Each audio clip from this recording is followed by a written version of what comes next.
오늘의 이야기는 우리에게 묻습니다. 옷차림만 보고 사람을 판단하는 것이 옳습니까? 아니면 모든 일을 동등하게 존중하는 것이 더 중요합니까? 평범한 어머니로 보였던 한혜경은 막내 아들 면회를 위해 쌍둥이 딸들과 함께 최전방 부대를 찾았지만 박현우 소위의 개인적 복수심으로 인해 딸들이 질질 끌려나가며 모욕을 당하게 됩니다. 하지만 그녀의 진짜 정체는 국방부 실세인 현역 3스타 중장이었고 부대 전체를 뒤집어 진실을 밝혀내고 군 전체의 문화를 바꿔나간다는 통쾌하고 감동적인 이야기입니다.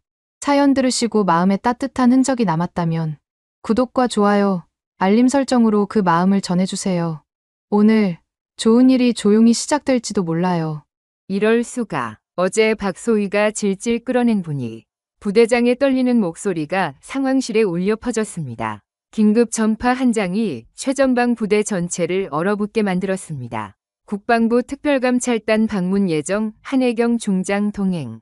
그 순간 모든 장교들의 얼굴이 새하얗게 변했습니다. 어제 평범한 면회객으로 왔던 그 여성이 현역 3스타 중장이었다니. 하지만 이 모든 것은 12시간 전 아무도 예상하지 못했던 평범한 면회길에서 시작되었습니다. 초여름 햇살이 강원도 산자락을 부드럽게 물들이던 그날 새벽, 한혜경은 알람이 울리기도 전에 눈을 떴습니다. 시계를 보니 새벽 4시 30분. 평소보다 1시간 일찍 일어난 셈이었지만 마음이 설레서 더 이상 잠들 수 없었습니다. 서울 강남 아파트의 고급스러운 침실에서 일어나 거실로 나서자 도시의 불빛들이 아직 환하게 빛나고 있었습니다. 서연은 조용히 주방으로 향했습니다. 오늘은 막내 아들 한지훈을 만나러 가는 날이었습니다. 입대한 지 한 달이 조금 넘은 지훈이 최전방 부대에서 어떻게 지내고 있는지, 혹시 너무 힘들어하지는 않는지 확인하고 싶었습니다. 어머니의 마음은 항상 자식들에게 가 있지만 특히 막내가 힘든 군 생활을 시작한 후로는 하루도 편할 날이 없었습니다. 냉장고를 열어 미리 준비해둔 재료들을 꺼내며 서연은 지훈이 좋아하는 음식들을 떠올렸습니다. 김치찜, 멸치볶음, 달걀말이까지. 군대에서 먹기 힘든 집밥 메뉴들을 정성껏 준비하고 있노라니 절로 마음이 따뜻해졌습니다. 도시락 준비를 하면서도 머릿속으로는 이미 지훈의 얼굴을 그리고 있었습니다. 살이 많이 빠졌을까? 표정이 많이 굳어졌을까? 온갖 걱정이 머릿속을 스쳐 지나갔습니다. 엄마, 벌써 일어나셨어요? 부엌에서 바스락거리는 소리에 깬 한유진이 부스스한 머리를 하고 나타났습니다. 20살이 된 쌍둥이 중 언니인 유진은 엄마를 닮아 섬세하고 배려심이 깊었습니다. 동생 지훈이 입대한 후로는 평소보다 더 조용해져서 서연을 걱정하게 만들기도 했습니다. 응, 오늘 지훈이 보러 가잖아. 일찍 출발해야 해서 미리 준비하고 있어. 서연이 미소 지으며 대답했습니다. 유진아, 동생 한유림도 깨워줄래? 얼마 지나지 않아 한유림도 하품을 하며 나타났습니다. 쌍둥이지만 유림은 유진보다 더 활발하고 장난기가 많았습니다. 엄마, 이렇게 일찍 나가야 해요? 지훈이는 어디 안 도망가는데요. 유림의 푸념에 유진도 고개를 끄덕였습니다. 맞아요. 부대가 어디 가겠어요. 서연은 딸들의 어깨를 다정하게 감싸며 말했습니다. 지훈이가 요즘 많이 힘들어한다고 하잖니. 어머니가 직접 얼굴 보고 괜찮은지 확인해야 해. 너희들도 동생 걱정되지 않니? 그 말을 듣자 쌍둥이의 표정이 단번에 진지해졌습니다. 평소 장난꾸러기 같던 얼굴에 걱정이 역력히 드러났습니다. 지훈은 지난주 전화에서 훈련이 너무 힘들고 선임들과의 관계에서도 스트레스를 받고 있다고 털어놓았었습니다. 특히 체력적으로 따라가기 힘들다며 한숨을 쉬던 목소리가 아직도 귓가에 맴돌았습니다. 그럼 우리 오늘 지훈이한테 깜짝 선물 줄까요? 유림이 갑자기 밝게 웃으며 제안했습니다. 지훈이가 제일 좋아하는 닭강정도 사가고 편의점에서 과자도 잔뜩 사가요. 유진도 손뼉을 치며 흥미롭게 반응했습니다. 아, 좋은 생각이에요. 지훈이가 군대 가기 전에 꼭 먹고 싶다던 엄마표 김치찜도 가져갔으니까 완벽하겠네요. 지훈이 표정 상상만 해도 웃겨요. 서연은 딸들의 순수한 마음씨에 가슴이 뭉클해졌습니다. 세 남매가 서로를 아끼고 사랑하는 모습을 볼 때마다 자신이 정말 잘 키웠다는 뿌듯함과 감사함이 몰려왔습니다. 특히 쌍둥이 딸들이 동생을 얼마나 소중히 여기는지 알기에 오늘 면회가 더욱 의미 있고 특별하게 느껴졌습니다. 준비를 마치고 차에 짐을 실을 때 서연은 잠시 후미경을 통해 살아온 아파트를 바라봤습니다. 남편 한민수는 회사 출장으로 부산에 있어서 함께하지 못했지만 어젯밤 긴 통화에서 지훈이 얼굴 잘 보고 와서 어떤 상태인지 꼭 알려달라 고 신신당부했었습니다. 아버지의 마음도 어머니 못지않게 애타고 있음을 느낄 수 있었습니다.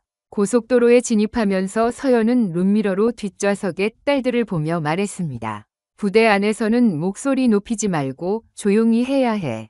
군인들이 훈련하는 신성한 곳이니까 예의와 질서를 지켜야 한다. 알겠지? 네, 엄마. 쌍둥이가 동시에 씩씩하게 대답했습니다. 하지만 속으로는 동생을 만난다는 설렘과 기대감으로 가득했습니다. 지훈과 함께 찍을 사진 포즈도 미리 생각해두고 어떤 재미있는 이야기를 해줄지, 어떻게 하면 지훈의 마음을 편하게 해줄 수 있을지 계획하고 있었습니다.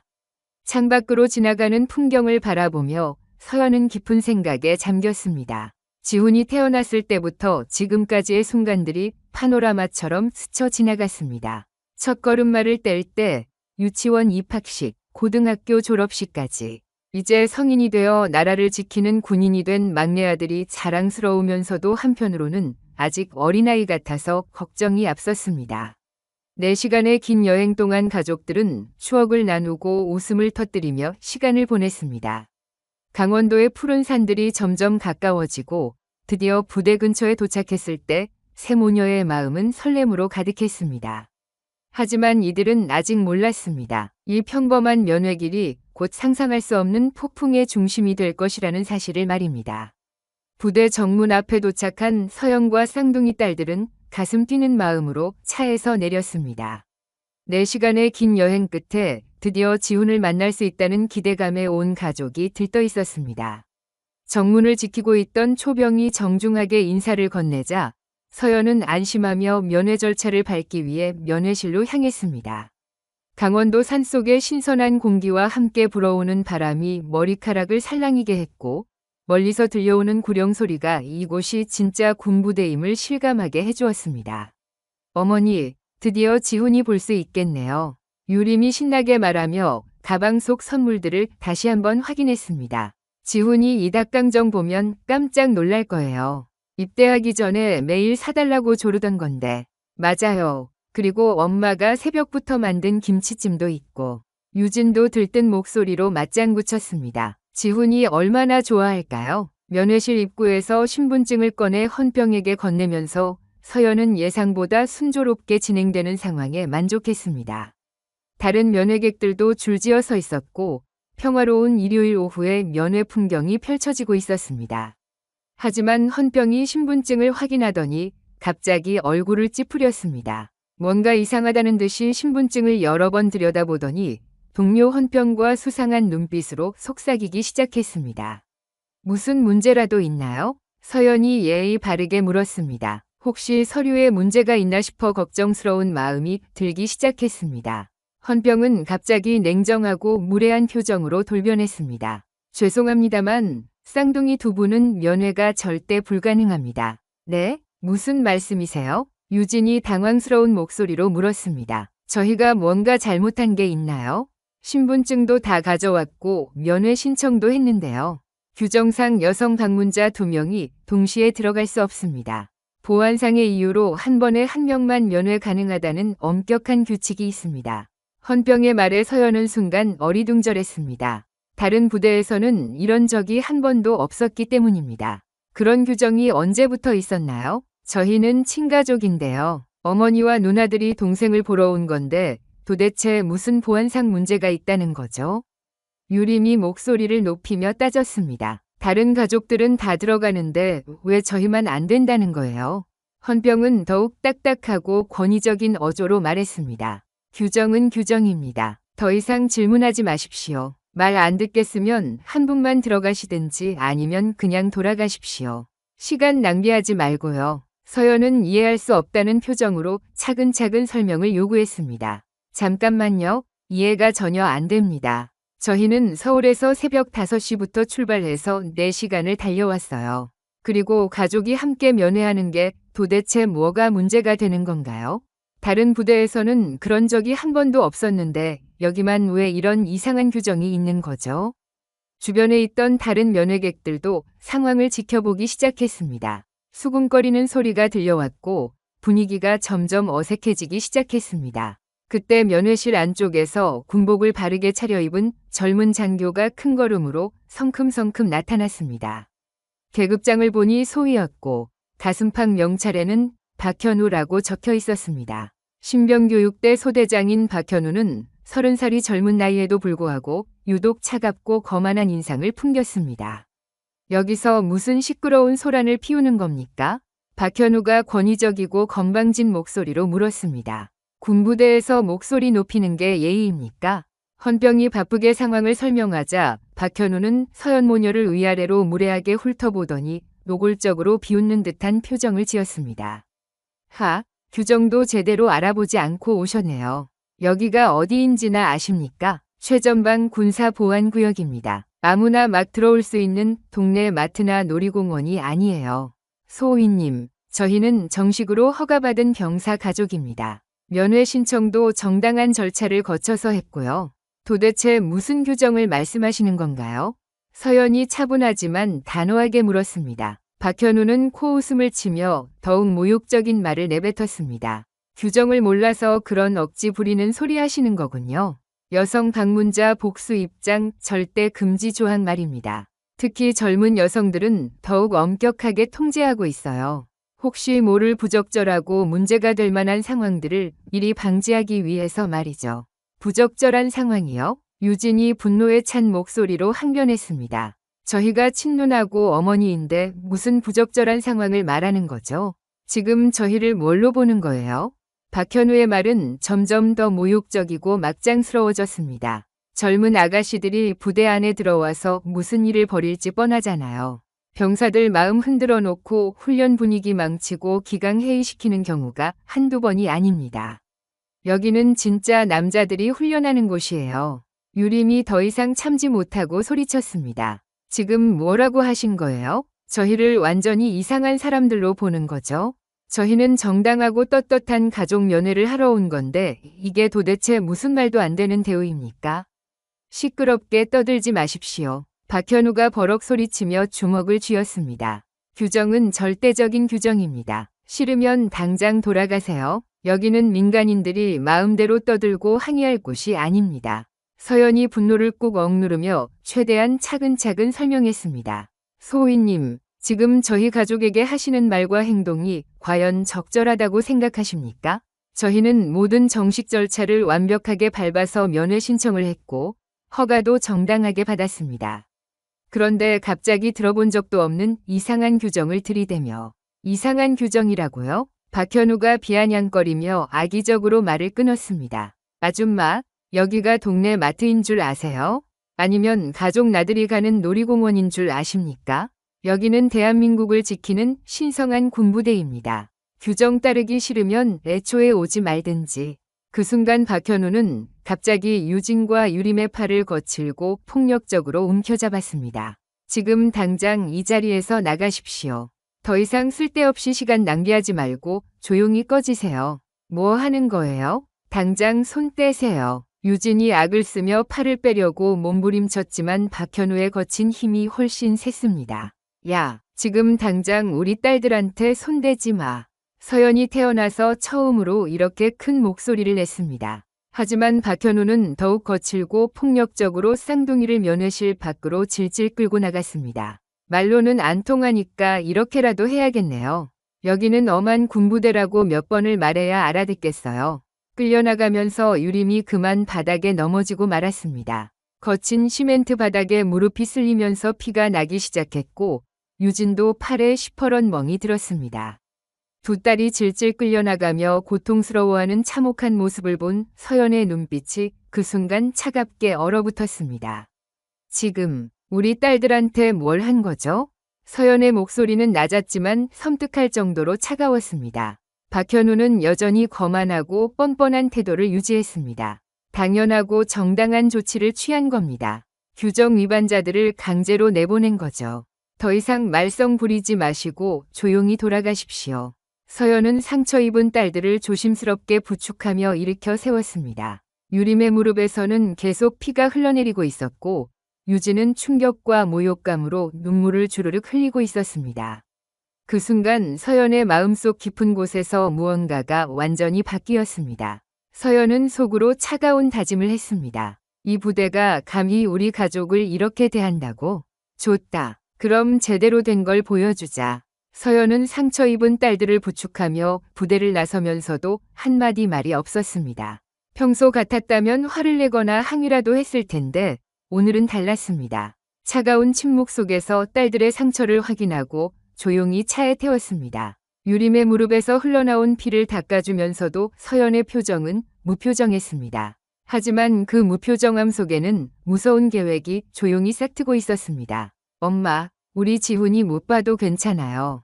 다음에 다시 와요. 유진이 눈물을 훔치며 위로했습니다. 아니야. 서연이 처음으로 입을 열었습니다. 절대 그냥 넘어갈 수 없어. 차 안에서 서연은 휴대폰을 꺼내 무언가를 검색하기 시작했습니다. 딸들은 엄마의 섬뜩한 침묵이 무서워서 말을 걸지 못했습니다. 평소 온화하던 어머니의 모습과는 완전히 다른 차가운 기운이 느껴졌습니다. 한편 부대 안에서는 오후 내내 이상한 분위기가 감돌기 시작했습니다. 면회실에서 일어난 일을 목격한 다른 면회객들이 수군거리며 이야기를 퍼뜨리기 시작한 것입니다. 아까 그 가족 봤어? 쌍둥이 딸들 완전 질질 끌려나갔는데 박소희가 너무 심하게 한 거 아니야? 무릎에서 피까지 났던데 요즘 군대가 왜 저래? 가족 면회도 못하게 하고 소문은 면회객들 사이에서 병사들에게까지 빠르게 퍼져나갔습니다. 저녁 급식 시간이 되자 식당 곳곳에서 수상한 대화들이 오가기 시작했습니다. 야, 너희 들었어? 오늘 면회실에서 대박 사건 터졌다더라. 뭔데? 박소희가 면회 온 가족한테 개싸레기같이 구렸다더라. 쌍둥이 딸들 팔 잡고 질질 끌어냈다고. 미친, 진짜야? 그게 말이 돼? 목격자가 한두 명이 아니라고. 완전 난리 났다더라. 신병교육대 내무반에서도 긴장감이 흐르기 시작했습니다. 한지훈의 동기들이 소근소근 이야기를 나누고 있었습니다. 야, 지훈아, 너 괜찮아? 오늘 너 가족 왔다가 큰일 났다더라. 지훈은 상황을 전혀 모르고 있었습니다. 뭔 소리야? 우리 엄마 오셨는데? 박소희가 너 누나들 폭행했다더라. 지금 부대 전체가 난리야. 지훈의 얼굴이 순식간에 새하얗게 변했습니다. 뭐라고? 그게 무슨... 그때 내무반 문이 벌컥 열리면서 박현우가 들어왔습니다. 야, 한지훈. 네, 소대장님. 너 가족들 때문에 부대가 시끄러워졌다. 네가 제대로 단속 안 해서 이런 일이 생긴 거야. 박현우가 화를 내며 소리쳤습니다. 죄송합니다. 그런데 무슨 일이? 시끄러워. 내 가족들이 규정 어기고 떼쓰다가 쫓겨난 거야. 앞으로 면회 신청하지 마. 알겠어? 지훈은 눈물이 날 것 같았지만 꼭 참았습니다. 네, 알겠습니다. 박현우가 나간 후 내무반은 무거운 침묵에 빠졌습니다. 동기들이 지훈을 위로하려 했지만 할 말을 찾지 못했습니다. 그 시각 부대 밖에서는 더 큰 파장이 일어나고 있었습니다. 오늘 면회를 왔던 다른 가족 중 한 명이 SNS에 글을 올린 것입니다. 최전방 부대 면회 갔다가 충격적인 장면 목격. 군인이 민간인 여성들 폭행하는 걸 봤습니다. 쌍둥이 딸들 팔 잡고 질질 끌어내더니 바닥에 넘어뜨리고. 이게 우리 군대 맞나요? 샵 군대 폭행, 샵 면회 폭행. 이 글은 순식간에 수백 번 공유되기 시작했습니다. 댓글들이 폭주했습니다. 헐 진짜야? 이런 일이 어떻게? 군대 개판이네. 가족한테 저러면 병사들한테는 얼마나 심하게 할까? 완전 인권 침해 아니야? 신고해야 해. 어느 부대야? 공개해. SNS를 통해 확산된 소식은 온라인 커뮤니티로까지 번져나갔습니다. 군대 관련 커뮤니티, 육아 커뮤니티, 여성 커뮤니티까지 이 이야기로 시끌벅적해지기 시작했습니다. 요즘 군대가 민간인한테도 저런다고? 완전 미쳤네. 저 박현우라는 놈 계급 박탈시켜야 해. 가족 면회도 못하게 하다니. 북한도 아니고 부대 내에서도 이상한 소문들이 돌기 시작했습니다. 몇몇 고참 병사들이 수상한 이야기를 퍼뜨리고 있었습니다. 야, 들었어? 오늘 쫓겨난 그 가족. 보통이 아니라더라. 뭔 소리야? 차 번호판이 서울 강남이었다고. 그리고 그 아줌마 분위기가 심상치 않았다더라. 에이, 그냥 평범한 아줌마 아니야? 아니야, 뭔가 있어. 조심해라. 저녁이 되자 부대 전체가 묘한 긴장감에 휩싸였습니다. 평소와 다른 분위기를 느낀 부대장이 상황을 파악해보라고 지시했지만 정확한 상황을 아는 사람은 많지 않았습니다. 보고서 올려놔. 오늘 면회실에서 무슨 일이 있었는지. 네, 알겠습니다. 하지만 박현우는 여전히 자신의 행동이 정당했다고 생각하고 있었습니다. 동료 장교들에게 자랑스럽게 말하기까지 했습니다. 오늘 규정 위반자들 깔끔하게 정리했어. 이런 식으로 단호하게 해야 기강이 서는 거야. 그래? 뭔 일이었는데? 쌍둥이 딸 데리고 와서 떼쓰길래 강제로 내보냈지. 말로 안 통하면 행동으로 보여줘야 해. 하지만 그는 몰랐습니다. 이미 상황이 걷잡을 수 없이 커지고 있다는 것을, 그리고 자신이 건드린 상대가 절대 만만한 사람이 아니라는 것을 말입니다. 그 시각 서연은 서울로 돌아가는 차 안에서 조용히 휴대폰을 만지고 있었습니다. 몇 통의 전화를 걸고 받으면서 무언가를 계획하고 있었습니다. 딸들은 엄마의 섬뜩한 침묵이 무서워서 잠든 척하고 있었습니다. 내일부터 시작이야. 서연이 중얼거렸습니다. 그 목소리에는 차가운 결의가 담겨 있었습니다. 다음 날 월요일 오전 7시 최전방 부대 상황실에 긴급 전화벨이 울려 퍼졌습니다. 당직 장교가 서둘러 전화를 받자 상대방의 목소리가 차갑고 단호했습니다. 국방부 특별감찰단입니다. 내일 오전 10시에 귀 부대 특별감찰을 실시하겠습니다. 네? 갑자기 특별감찰이요? 무슨 이유로? 어제 면회객 폭행 사건에 대한 긴급 조사입니다. 감찰단장은 한혜경 중장님이 직접 나오십니다. 전화를 받던 당직 장교의 얼굴이 순간 새하얗게 변했습니다. 한혜경 중장님이요? 네, 한혜경 중장님께서 직접 지휘하시는 특별감찰입니다. 모든 관련 자료와 CCTV 영상, 면회 기록을 준비해 두십시오. 전화가 끊어진 후 당직 장교는 손이 덜덜 떨리기 시작했습니다. 어제 면회 왔던 그 여성의 이름이 한혜경이었다는 것을 기억해냈기 때문입니다.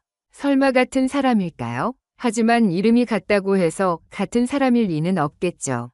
당직 장교는 급히 부대장에게 보고했습니다. 보고드립니다. 국방부 특별감찰단이 내일 우리 부대에 옵니다. 뭐라고? 특별감찰이 왜 갑자기? 부대장이 잠에서 덜 깬 목소리로 물었습니다. 어제 면회객 폭행 사건 때문이라고 합니다. 그런데 감찰단장이 한혜경 중장님이십니다. 그 순간 부대장의 정신이 번쩍 들었습니다. 한혜경? 어제 면회 온 그분 이름이 한혜경이었는데 설마 같은 분이실까요? 부대장은 급히 어제 면회 명단을 확인하라고 지시했습니다. 몇 분 후 확인 결과가 나왔습니다. 어제 면회 온 한혜경의 주민등록번호와 국방부 한혜경 중장의 정보가 정확히 일치했습니다. 이럴 수가. 어제 박소희가 질질 끌어낸 그분이. 부대장의 목소리가 떨리기 시작했습니다. 상황실이 순식간에 아수라장이 되었습니다. 참모들이 급히 소집되었고 어제 사건의 전말을 파악하기 위해 관련자들을 불러들이기 시작했습니다. 박현우 소위 당장 불러와. CCTV 영상 모두 확보해. 면회 기록 전부 가져와. 30분 후 박현우가 상황실에 도착했습니다. 무슨 일인지 모르는 채 의기양양한 표정으로 들어왔습니다. 보고드립니다. 박현우 소위 입실했습니다. 부대장이 서류를 내밀며 물었습니다. 박소희, 어제 면회실에서 한혜경이라는 분을 아는가? 아, 그 아줌마요? 규정 위반해서 쫓아낸 그 사람 말입니까? 박현우가 태연하게 대답했습니다. 아줌마라고 했나? 부대장의 목소리가 차가워졌습니다. 네, 시끄럽게 떼쓰길래 단호하게 처리했습니다. 요즘 민간인들이 너무 설치니까 본때를 보여줘야 한다고 생각해서. 박소희, 부대장이 박현우를 바라보며 말했습니다. 그분이 현역 3스타 중장이다. 네? 박현우의 표정이 굳어지기 시작했습니다. 무슨 말씀이십니까? 한혜경 중장 국방부 실세 중이 실세야. 내일 특별감찰단을 이끌고 우리 부대에 오신다. 그 순간 박현우의 얼굴에서 모든 혈색이 빠져나갔습니다. 그게 말이 됩니까? 평범한 아줌마였는데. 평범한 아줌마? 참모장이 비웃었습니다. 3스타 중장을 평범한 아줌마라고 했다고? 너 완전히 망했다. 박현우가 바닥에 주저앉으며 중얼거렸습니다. 아니야, 이럴 수가 없어. 그냥 평범한 면회객이었다고. 평범한 면회객을 팔잡고 질질 끌어내나? 부대장이 화를 내며 소리쳤습니다. 그것도 3스타 중장의 딸들을. 상황실의 다른 장교들도 패닉 상태에 빠졌습니다. 이런 일이 터지면 부대 전체가 뒤집힐 것이 뻔했습니다. 부대장님, 어떻게 하시겠습니까? 참모장이 떨리는 목소리로 물었습니다. 일단 모든 관련 자료 정리하고 사실대로 보고서 작성해. 숨기거나 축소하지 말고. 부대장도 이미 체념한 표정이었습니다. 그때 박현우가 갑자기 소리쳤습니다. 아니에요. 저는 규정대로 했다고요. 여성 복수 입장 금지 규정이 있다고요. 무슨 규정이야? 부대장이 눈을 부라렸습니다. 여성 방문자 2명 이상 동시 입장 금지 규정이요. 참모장이 규정집을 뒤져보더니 고개를 저었습니다. 그런 규정 없는데? 도대체 어디서 만든 규정이야? 박현우의 얼굴이 더욱 창백해졌습니다. 있다고요. 분명히 있어요. 박소희, 너 지금 거짓말하는 거야? 부대장이 다가갔습니다. 아니에요. 정말 그런 규정이 있다고 들었어요. 박현우가 절규했습니다. 누구한테 들었는데? 박현우가 입을 다물었습니다. 사실 그런 규정 같은 건 없었습니다. 단지 개인적인 감정으로 행동한 것이었습니다. 서연의 남편에게 과거의 진급에서 밀린 아버지의 한을 풀어보고 싶은 마음이었습니다. 말해봐. 도대체 왜 그런 짓을 한 거야? 박현우가 고개를 숙였습니다. 죄송합니다. 제가 잘못했습니다. 잘못했다고? 이제 와서 잘못했다고? 부대장이 분노했습니다. 3스타 중장한테 그런 짓을 하고 잘못했다고 하면 끝이야. 상황실 전체가 절망적인 분위기에 휩싸였습니다. 이런 일이 터지면 부대장부터 시작해서 모든 간부들이 문책을 피할 수 없을 것이 분명했습니다. 부대장님, 지금이라도 사과하면 안 될까요? 한 참모가 제안했습니다. 사과? 이미 늦었어. 내일이면 특별감찰단이 와서 우리 부대를 뒤집어 엎을 거야. 부대장이 한숨을 쉬었습니다. 그 순간 또 다른 충격적인 소식이 들어왔습니다. 어제 사건이 SNS를 통해 확산되면서 언론에서도 관심을 보이기 시작한 것입니다. 보고드립니다. 국정감사위원회에서 연락 왔습니다. 어제 사건에 대해 국정감사 대상으로 검토하겠다고. 부대장이 의자에 털썩 주저앉았습니다. 끝났다. 우리 모두 끝났어. 박현우는 바닥에 쓰러져서 중얼거렸습니다. 중장, 3스타 중장. 내가 중장을 건드렸다고? 상황실은 완전한 공포 분위기에 휩싸였습니다. 모든 장교들이 내일 닥칠 일을 생각하며 벌벌 떨고 있었습니다. 한혜경 중장이라는 이름 석자가 부대 전체를 얼어붙게 만들었습니다. 신이시여, 우리를 구원해 주십시오. 한 장교가 기도하듯 중얼거렸습니다. 하지만 이미 돌이킬 수 없는 강을 건넌 후였습니다. 내일이면 모든 것이 밝혀질 것이고 그때가 되면 진짜 지옥이 시작될 것이었습니다. 화요일 오전 9시 50분 최전방 부대 정문 앞에 검은 승용차 여러 대가 일렬로 도착했습니다. 국방부 특별감찰단의 도착이었습니다. 부대 전체가 긴장한 채로 숨을 죽이고 있었고 모든 장교들이 정문 앞에 도열에 서 있었습니다. 부대장을 비롯한 간부들의 얼굴은 새하얗게 질려 있었습니다. 첫 번째 차에서 내린 사람은 국방부 감찰관들이었고 마지막 차에서 한혜경이 내렸습니다. 어제와는 완전히 다른 모습이었습니다. 깔끔한 군복에 3스타 계급장이 번쩍이고 있었고 차가운 카리스마가 온몸에서 뿜어져 나왔습니다. 평범한 어머니의 모습은 온데간데 없고 오직 냉혹한 군인의 모습만이 있었습니다. 부대장이 떨리는 목소리로 격려했습니다. 국방부 특별감찰단을 환영합니다. 제55 보병사단 3연대 연대장 김대혁 대령입니다. 한혜경은 차가운 시선으로 부대장을 바라보며 말했습니다. 김대혁 대령, 어제 이 부대에서 일어난 일에 대해 알고 있습니까? 네, 보고받았습니다. 부대장의 목소리가 떨렸습니다. 보고받았다고요? 한혜경의 목소리에 얼음장 같은 분노가 서려 있었습니다. 민간인 가족을 폭행한 사건을 단순히 보고받았다는 수준으로 처리하려고 하셨나요? 주변 장교들이 숨을 죽였습니다. 한혜경의 위압감이 장난이 아니었기 때문입니다. 죄송합니다. 즉시 조치를 취하고 있었습니다. 부대장이 급히 변명했습니다. 조치를 취하고 있었다? 한혜경이 코웃음 쳤습니다. 그럼 지금까지 48시간 동안 뭘 하고 있었다는 겁니까? 민간인 폭행 사건이 터졌는데 국방부의 보고도 없이? 감찰단이 본격적인 조사에 들어갔습니다. 가장 먼저 면회실 CCTV 영상이 공개되었습니다. 어제 박현우가 쌍둥이를 질질 끌어내고 바닥에 넘어뜨리는 장면이 선명하게 나타났습니다. 영상을 본 감찰관들이 혀를 찼습니다. 이건 완전히 폭행이네요. 민간인한테 어떻게 저런 짓을 할 수 있죠? 한혜경은 영상을 보면서도 표정 하나 변하지 않았습니다. 하지만 주먹이 꽉 쥐어져 있다는 것을 아무도 놓치지 않았습니다. 박현우 소위를 당장 불러오십시오. 한혜경의 명령이 떨어졌습니다. 몇 분 후 박현우가 떨리는 다리로 감찰실에 들어왔습니다. 어제까지만 해도 거만했던 모습은 온데간데 없고 완전히 쫄아있는 모습이었습니다. 박현우 소위, 어제 면회실에서 무슨 일이 있었는지 설명해 보십시오. 한혜경이 차가운 목소리로 물었습니다. 보고드립니다. 저는 규정에 따라 조치를 취했을 뿐입니다. 박현우가 목소리를 떨며 대답했습니다. 규정에 따라서요? 한혜경이 서류를 넘기며 말했습니다. 어떤 규정 말입니까? 여성 방문자 복수 입장 금지 규정이라는 게 있다고 하던데 그 규정 좀 보여주시죠. 박현우의 얼굴이 새하얗게 변했습니다. 그건 뭡니까? 없는 규정을 만들어서 민간인을 폭행했다는 얘기입니까? 한혜경의 목소리가 점점 차가워졌습니다. 아닙니다.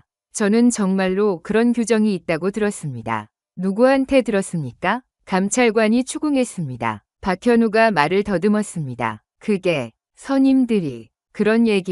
선임들이 그런 얘기를 했다고 해서 민간인을 폭행해도 된다는 얘기입니까? 한혜경이 버럭 소리쳤습니다. 그것도 20살짜리 젊은 여성들을 바닥에 넘어뜨려도 된다는 얘기입니까? 박현우가 바닥에 무릎을 꿇었습니다. 죄송합니다. 정말 죄송합니다. 죄송하다고요? 한혜경이 비웃었습니다. 어제 저한테는 뭐라고 했습니까? 규정이라고 하면서 우리를 아줌마 취급하고 시끄럽게 떠들지 말라고 했잖습니까?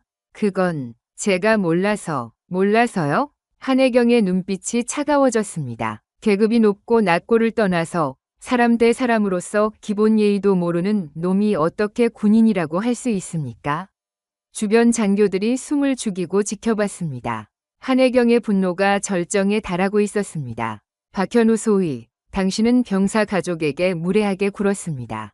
그런 부대에서 병사들이 사람 대접을 받을 수 있을 거라고 기대하십니까? 한혜경의 말이 감찰실 전체에 울려 퍼졌습니다. 박현우가 엎드려서 빌기 시작했습니다. 용서해 주십시오. 제가 잘못했습니다. 다시는 이런 일이 없도록 하겠습니다. 용서해 달라고요? 한혜경이 차갑게 웃었습니다. 당신이 내 딸들한테 한 짓을 생각해 보십시오. 팔을 붙잡고 질질 끌어내서 바닥에 넘어뜨린 것을. 그게 용서받을 일입니까? 감찰실이 무거운 침묵에 빠졌습니다. 그때 한혜경이 다시 입을 열었습니다. 규정은 사람을 보호하기 위해 있는 겁니다. 사람을 괴롭히라고 있는 게 아니에요. 그런 기본도 모르는 놈이 어떻게 병사들을 지휘한다는 겁니까? 부대장도 문책을 피할 수 없었습니다. 한혜경이 부대장을 향해 말했습니다. 김대혁 대령, 당신 부대의 면회 규정은 완전히 개판입니다. 그리고 부하 장교 관리도 엉망이고요. 이런 식으로 부대를 운영하면서 무슨 면목으로 국가를 지킨다고 할 수 있습니까? 죄송합니다. 저의 관리 소홀이었습니다. 부대장이 고개를 숙였습니다. 관리 소홀이요? 한혜경이 서류를 던지며 말했습니다. 이건 관리 소홀 차원이 아닙니다. 기본적인 인권의식이 없는 거예요. 감찰 결과 부대장은 면회 규정 위반과 병사 인권 침해로 경고 처분을 받았습니다. 박현우는 즉시 전속 조치되었고 부대 전체의 면회 규정이 전면 개편되었습니다. 마지막으로 한혜경이 부대 전체 장교들을 향해 말했습니다. 오늘 이 일을 절대 잊지 마십시오. 군인은 국민을 보호하는 사람입니다. 국민을 괴롭히는 사람이 아니에요. 특히 가족들을 함부로 대하는 부대에서 병사들이 제대로 된 대접을 받을 수 있겠습니까? 감찰이 끝난 후 부대는 완전히 뒤바뀌었습니다. 한혜경의 한마디 한마디가 부대 전체에 깊은 충격을 주었습니다. 감찰이 진행되면서 더욱 충격적인 사실들이 하나씩 드러나기 시작했습니다. 한혜경이 박현우를 추궁하던 중 박현우의 행동에서 뭔가 이상한 점을 발견했습니다. 단순한 규정 위반이라기에는 너무나 악의적이고 개인적인 감정이 담겨 있었기 때문입니다. 박현우 소위 정말로 규정 때문에 그런 행동을 한 겁니까? 한혜경이 날카롭게 추궁했습니다. 박현우는 식은땀을 흘리며 대답했습니다. 네, 그렇습니다. 거짓말하지 마십시오. 감찰관이 박현우 앞에 서류를 내밀었습니다. 당신의 인사기록을 조사해봤는데 이상한 점이 발견됐습니다. 서류에는 박현우의 아버지에 대한 정보가 적혀 있었습니다. 박현우의 아버지 박철수는 과거 육군 대령이었지만 준장 진급에서 탈락하고 예편한 인물이었습니다. 당신 아버지가 박철수 전 대령 맞습니까? 한혜경이 물었습니다. 박현우의 얼굴이 순간 굳어졌습니다. 네, 맞습니다. 한혜경은 그 이름을 듣는 순간 무언가를 떠올렸습니다. 20년 전 남편 한민수가 준장으로 진급할 때 경쟁자 중 한 명이 박철수였던 것을 기억해냈습니다. 혹시 당신 아버지가 20년 전 한민수 준장과 진급 경쟁을 벌였던 박철수 대령입니까? 한혜경의 목소리가 차가워졌습니다. 박현우가 고개를 숙였습니다. 네, 그렇습니다. 그 순간 감찰실의 모든 사람들이 상황을 이해하기 시작했습니다. 이것은 단순한 규정 위반이 아니라 개인적인 복수였던 것입니다. 그래서 내 가족한테 그런 짓을 한 거군요. 한혜경의 목소리에 분노가 섞였습니다. 아버지의 한을 우리 딸들한테 풀려고? 박현우가 떨리는 목소리로 변명했습니다. 아닙니다. 그런 게 아니에요. 아니라고요? 감찰관이 추궁했습니다. 그럼 뭡니까? 우연히 한혜경 중장 가족을 그렇게 대한 겁니까? 박현우는 더 이상 변명할 수 없었습니다. 진실이 밝혀진 이상 숨길 필요도 없었습니다. 맞습니다. 박현우가 고백하기 시작했습니다. 저희 아버지가 한민수 준장님 때문에 진급에서 밀려나셨어요. 그때부터 우리 집안이 완전히 망가졌습니다. 한혜경이 차가운 시선으로 박현우를 바라봤습니다. 그래서 아버지는 매일 술만 드시고 한탄하셨어요. 한민수 때문에 내 인생이 망가졌다면서. 저는 어릴 때부터 그런 말을 들으며 자랐습니다. 박현우의 목소리가 떨렸습니다. 그것도 변명이 됩니까? 감찰관이 소리쳤습니다. 그래서 무관한 민간인 가족을 폭행해도 된다는 얘기입니까? 박현우가 무릎을 꿇으며 절규했습니다. 아버지가 돌아가시기 전에 마지막으로 하신 말씀이 한민수 놈한테 당한 한을 꼭 갚아달라는 거였어요. 저는 그 말씀을 지키고 싶었습니다. 한혜경이 비웃으며 말했습니다. 그래서 내 딸들한테 그런 짓을 한 거군요.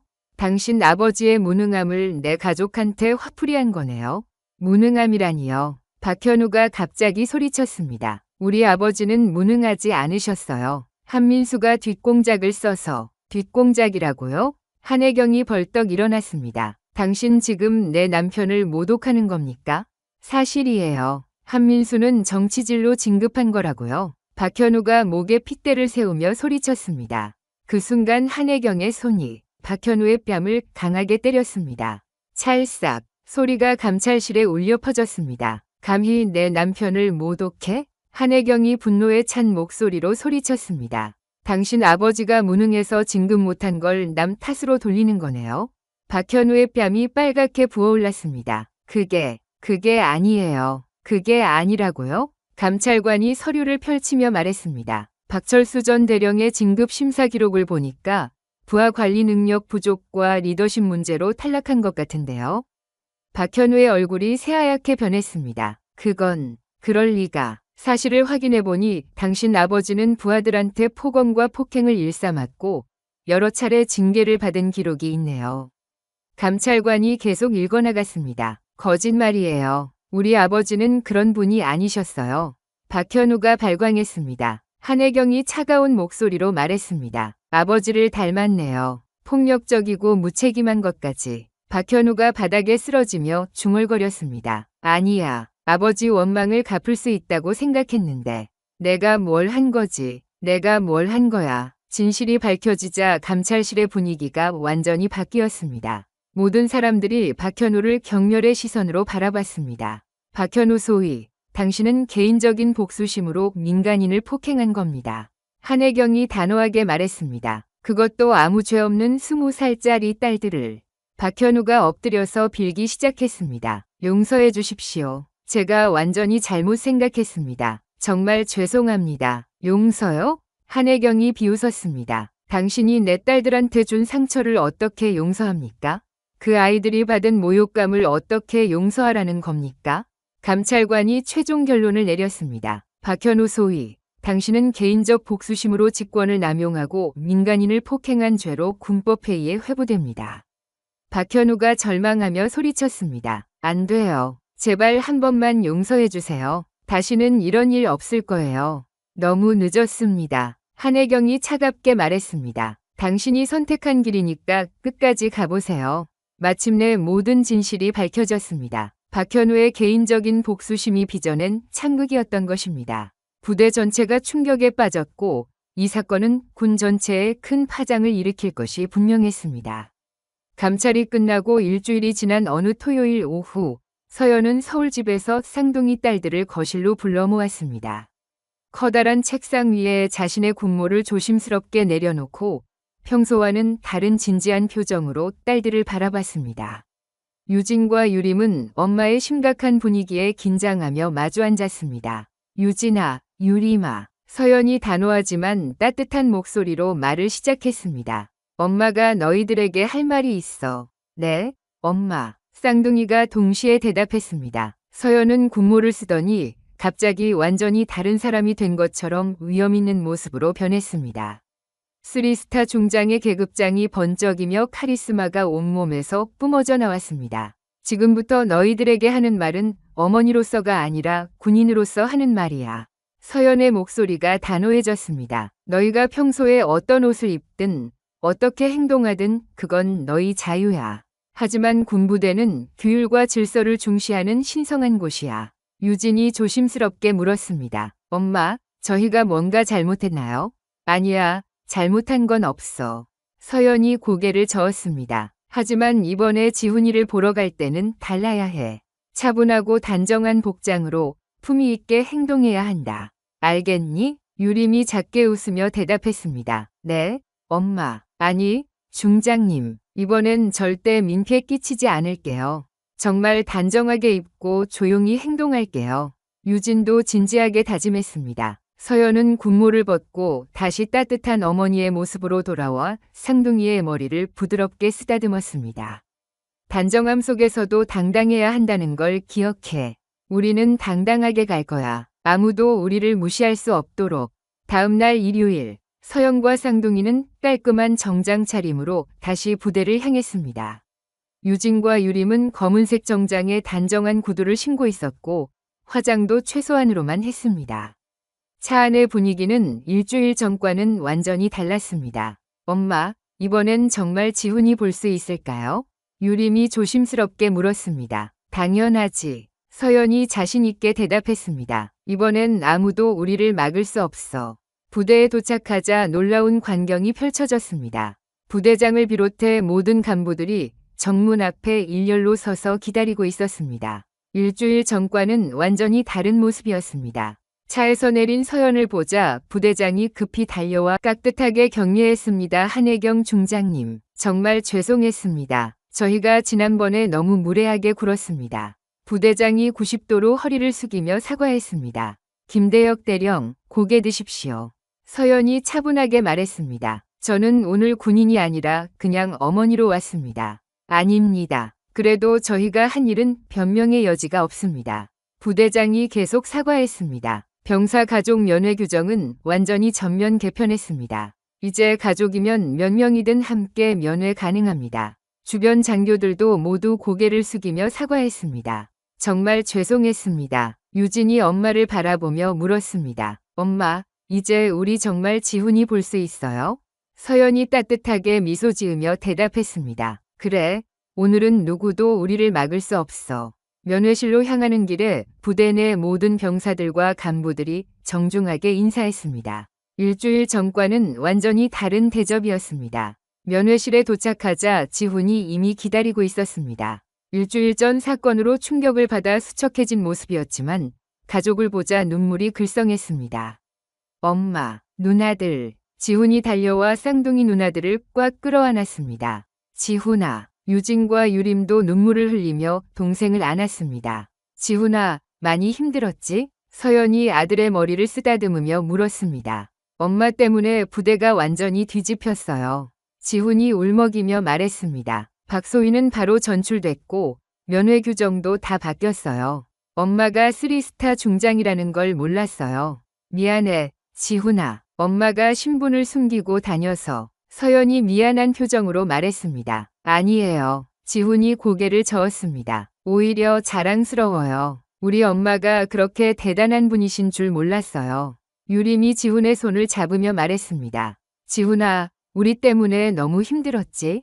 미안해. 누나들 잘못 없어요. 잘못한 건 박소희예요. 지훈이 단호하게 말했습니다. 면회 시간 동안 가족들은 일주일 동안 못다한 이야기들을 나눴습니다. 서연은 아들에게 군 생활에 대한 조언을 해주었고 쌍둥이는 동생을 위로하며 재미있는 이야기들을 들려주었습니다. 지훈아, 앞으로 군 생활 힘들어도 참고 견뎌야 해. 서연이 진지하게 말했습니다. 하지만 정말 부당한 일을 당하면 주저하지 말고 연락해. 엄마가 다 해결해 줄게. 네, 엄마. 이제 이 부대는 완전히 달라졌어요. 모든 간부들이 병사들한테 예의 바르게 대해요. 지훈이 밝게 웃었습니다. 면회가 끝나고 나올 때 부대장이 다시 한번 깍듯하게 인사했습니다. 중장님, 정말 감사합니다. 덕분에 우리 부대가 완전히 새로워졌습니다. 김대령, 앞으로도 병사들과 가족들을 잘 보살펴 주십시오. 서연이 당부했습니다. 네, 반드시 그렇게 하겠습니다. 돌아가는 길에 유진이 말했습니다. 엄마, 오늘 정말 기분 좋았어요. 나도 그래. 유림이 맞장구 쳤습니다. 지훈이도 많이 밝아진 것 같고. 서연이 뒤를 돌아보며 말했습니다. 이제 진짜 끝난 거야. 앞으로는 아무 걱정 없이 지훈이 면회 갈 수 있어. 사건이 일어난 지 6개월이 지났습니다. 최전방 부대는 완전히 새로운 모습으로 변화했습니다. 면회 규정은 대폭 완화되었고 가족이면 몇 명이든 함께 면회할 수 있게 되었습니다. 더욱 중요한 것은 병사와 가족 간의 소통 시스템이 새롭게 마련되었다는 점이었습니다. 서연의 책상 위에는 매달 한 통씩 편지가 도착했습니다. 박현우가 전출된 후방부대에서 보내는 손편지였습니다. 첫 번째 편지에는 이런 내용이 적혀 있었습니다. 한혜경 중장님께, 저는 박현우입니다. 매일 제가 저질렀던 일을 후회하며 살고 있습니다. 중장님의 딸분들께 정말 용서받을 수 없는 일을 저질렀습니다. 제가 얼마나 어리석었는지 이제야 깨달았습니다. 아버지의 실패를 남 탓으로 돌리고 그 화를 무고한 분들께 푼 제 자신이 한없이 부끄럽습니다. 서연은 그 편지를 읽으며 복잡한 심정이었습니다. 분노는 여전했지만 박현우가 진심으로 뉘우치고 있다는 것을 느낄 수 있었습니다. 두 번째 편지에는 더욱 절절한 내용이 담겨 있었습니다. 중장님, 저는 지금 후방부대에서 행정병으로 근무하고 있습니다. 매일 민원인들을 상대하면서 예의와 친절의 중요성을 배우고 있습니다. 제가 그날 중장님 가족에게 얼마나 무례하게 굴였는지 뼈저리게 느끼고 있습니다. 정말 죄송합니다. 서연은 이 편지들을 모두 보관했습니다. 한 사람의 변화를 지켜보는 것도 의미가 있다고 생각했기 때문입니다. 한편 국방부에서는 이 사건을 계기로 전군 차원의 개혁이 시작되었습니다. 서연이 주도하는 병사인권증진위원회가 만들어졌고 전국 모든 부대의 면회 시스템이 점검되었습니다. 어느 날 국방부 고위 간부회의에서 서연이 마이크를 잡고 일어났습니다. 여러분, 이번 사건을 통해 우리가 깨달아야 할 것이 있습니다. 서연의 목소리가 회의실에 울려 퍼졌습니다. 군인은 규정을 지키는 사람 이전에 사람을 지켜야 합니다. 참석한 장성들이 모두 집중해서 들었습니다. 규정은 사람을 보호하기 위해 존재하는 것입니다. 사람을 괴롭히라고 있는 게 아니에요. 특히 우리가 지켜야 할 국민과 그 가족들을 함부로 대해서는 안 됩니다. 한 장성이 질문했습니다. 그럼 기강은 어떻게 유지하겠습니까? 서연이 단호하게 대답했습니다. 진짜 기강은 두려움으로 만들어지는 게 아닙니다. 상호 존중과 신뢰로 만들어지는 거예요. 병사들이 존중받는다고 느낄 때 더 강한 군대가 됩니다. 회의가 끝난 후 서연의 발언은 전군에 전파되었고 사람을 지키는 군대라는 새로운 슬로건이 만들어졌습니다. 2년이 지난 어느 날 놀라운 소식이 들려왔습니다. 한유진과 한유림이 부사관 학교에 지원해서 합격한 것입니다. 엄마, 저희도 군인이 되고 싶어요. 유진이 진지하게 말했습니다. 지훈이처럼 나라를 지키고 싶어요. 그리고 엄마가 보여주신 것처럼 사람을 지키는 군인이 되고 싶어요. 유림도 덧붙였습니다. 서연은 딸들의 결정에 감동했습니다. 정말 그런 마음이야? 네. 그날 일을 겪고 나서 더욱 확신이 섰어요. 우리도 엄마처럼 올바른 군인이 되고 싶어요. 부사관 학교를 졸업한 쌍둥이는 우연히 지훈이 있는 부대로 배치되었습니다. 이제는 중사가 된 지훈이 부사관인 누나들과 함께 근무하게 된 것입니다. 누나들, 정말 신기해요. 우리가 같은 부대에서 근무하게 되다니. 지훈이 감격스러워했습니다. 지훈아, 이제 우리가 너를 지켜줄게. 유진이 웃으며 말했습니다. 맞아. 아무도 우리 동생 괴롭히면 안 돼. 유림도 농담조로 말했습니다. 부대는 정말로 달라져 있었습니다. 병사들과 간부들 사이의 관계가 수직적이 아닌 수평적으로 변했고 서로를 존중하는 문화가 자리 잡았습니다. 새로 부임한 김중사가 지훈에게 물었습니다. 중사님, 이 부대 분위기가 왜 이렇게 좋아요? 다른 부대랑 완전 달라요. 지훈이 자랑스럽게 대답했습니다. 2년 전에 큰 사건이 있었거든요. 그때 우리 부대가 완전히 바뀌었어요. 무슨 사건이었는데요? 우리 어머니께서 이 부대를 완전히 뒤집어 놓으셨거든요. 지훈이 웃으며 말했습니다. 그날 저녁 가족 통화에서 서연이 물었습니다. 부대 생활은 어때? 엄마, 정말 좋아요. 유진이 대답했습니다. 모든 간부들이 병사들한테 정말 친절해요. 맞아요. 그리고 다들 엄마 이야기를 해요. 한혜경 중장님 덕분에 우리 부대가 바뀌었다고. 유림이 덧붙였습니다. 지훈도 말했습니다. 엄마, 이제 이 부대는 정말 사람을 지키는 부대가 됐어요. 서연은 뿌듯한 마음으로 아이들의 이야기를 들었습니다. 그날의 사건이 단순히 개인적인 문제로 끝나지 않고 진짜 변화를 만들어냈다는 것을 실감했습니다. 몇 년 후 이 사건은 군사교육의 사례로 활용되기 시작했습니다. 한혜경 사건이라고 불리며 모든 간부들이 배우는 필수 교육 과정에 포함되었습니다. 군사교육 강의실에서 교관이 말했습니다. 여러분, 이 사건을 통해 무엇을 배워야 할까요? 한 교육생이 손을 들고 대답했습니다. 계급이나 지위에 관계없이 모든 사람을 존중해야 한다는 것입니다. 맞습니다. 그리고 한 가지 더 중요한 것은 교관이 추가로 물었습니다. 다른 교육생이 대답했습니다. 진짜 강한 군대는 두려움이 아닌 신뢰로 만들어진다는 것입니다. 이제 그날의 사건은 한 가족의 이야기를 넘어서 대한민국 군 전체 문화를 바꾼 역사적 사건이 되었습니다. 서연이 그날 보여준 용기와 정의감이 전군에 퍼져나가면서 정말로 사람을 지키는 군대가 만들어지기 시작한 것입니다. 오늘 이야기 어떠셨나요? 과연 우리는 옷차림만 보고 상대방을 판단하고 있지는 않을까요? 평범해 보이는 한 어머니가 사실은 국가를 지키는 3스타 중장이었듯이 우리 주변의 모든 사람에게는 개성이 있고 각자의 소중한 이야기와 가치가 있습니다. 진정한 힘은 다른 사람을 짓밟는 것이 아니라 존중하고 보호하는 데서 나오며 개인적인 감정으로 직권을 남용하는 순간 모든 것이 무너집니다. 그렇다면 우리는 일상에서 만나는 사람들을 어떤 마음으로 대하고 있을까요? 오늘 우리가 보이는 작은 존중과 배려가 내일의 큰 변화를 만들어낼 수 있습니다. 오늘의 교훈이었습니다. 감사합니다. 한강 다리 위 투신을 시도하던 소녀를 구한 25세 간호부사관. 하지만 다음날 특수전 사령부와 합참의장이 그의 집으로 찾아옵니다. 그녀가 몰랐던 비밀.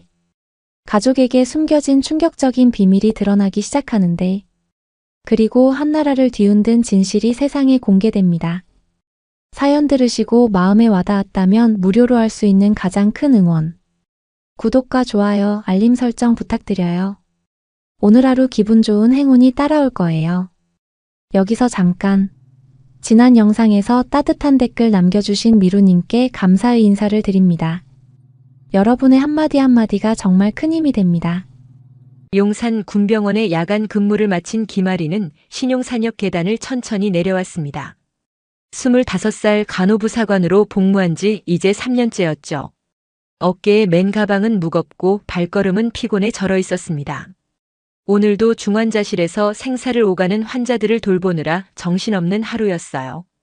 특히 오늘은 교통사고로 실려온 청년이 수술실과 중환자실을 오가며 위험한 고비를 넘겼던 하루였습니다. 오늘도 무사히 끝났네. 그 환자도 고비는 넘긴 것 같고. 하리는 작게 중얼거리며 한강변으로 향했습니다. 이 길은 하린이 매일 밤 집으로 돌아가는 단골 코스였어요. 한강을 바라보며 걷는 이 시간이 하루의 스트레스를 풀어주는 유일한 휴식 시간이었거든요. 봄비가 흩뿌리기 시작한 강 위로 가로등 불빛이 떨림처럼 번져나갔어요. 물결은 잔잔했지만 공기는 어쩐지 무거웠습니다. 습기를 머금은 바람이 볼을 차갑게 스쳤죠. 지갑을 열어보니 월세 고지서와 부모님 병원비 영수증이 두툼하게 들어있었어요.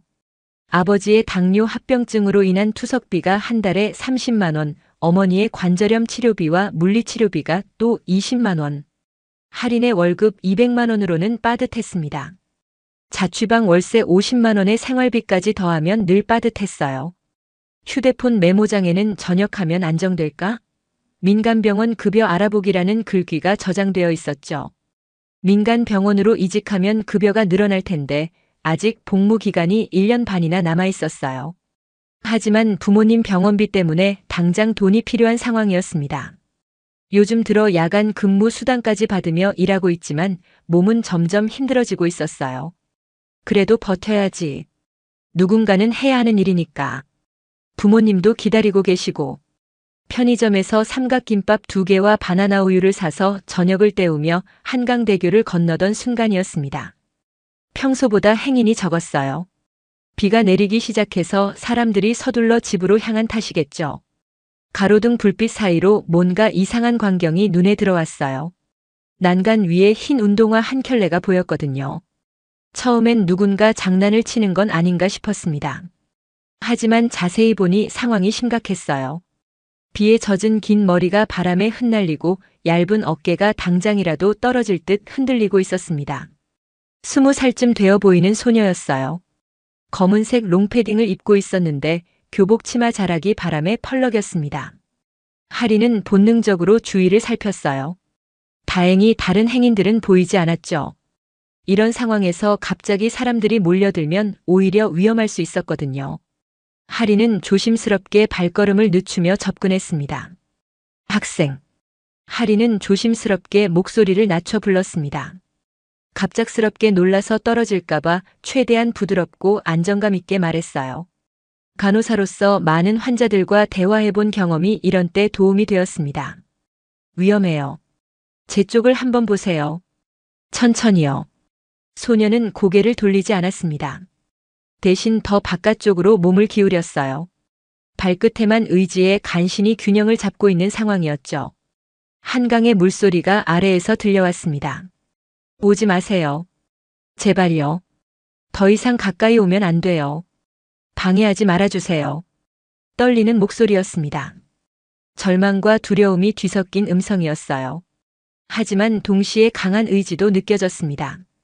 이미 마음을 정한 사람의 목소리였죠. 하리는 천천히 한 걸음씩 다가가며 말했습니다. 괜찮아요. 무섭지 않게 할게요. 저도 많이 힘들었거든요. 같이 내려와서 이야기해봐요.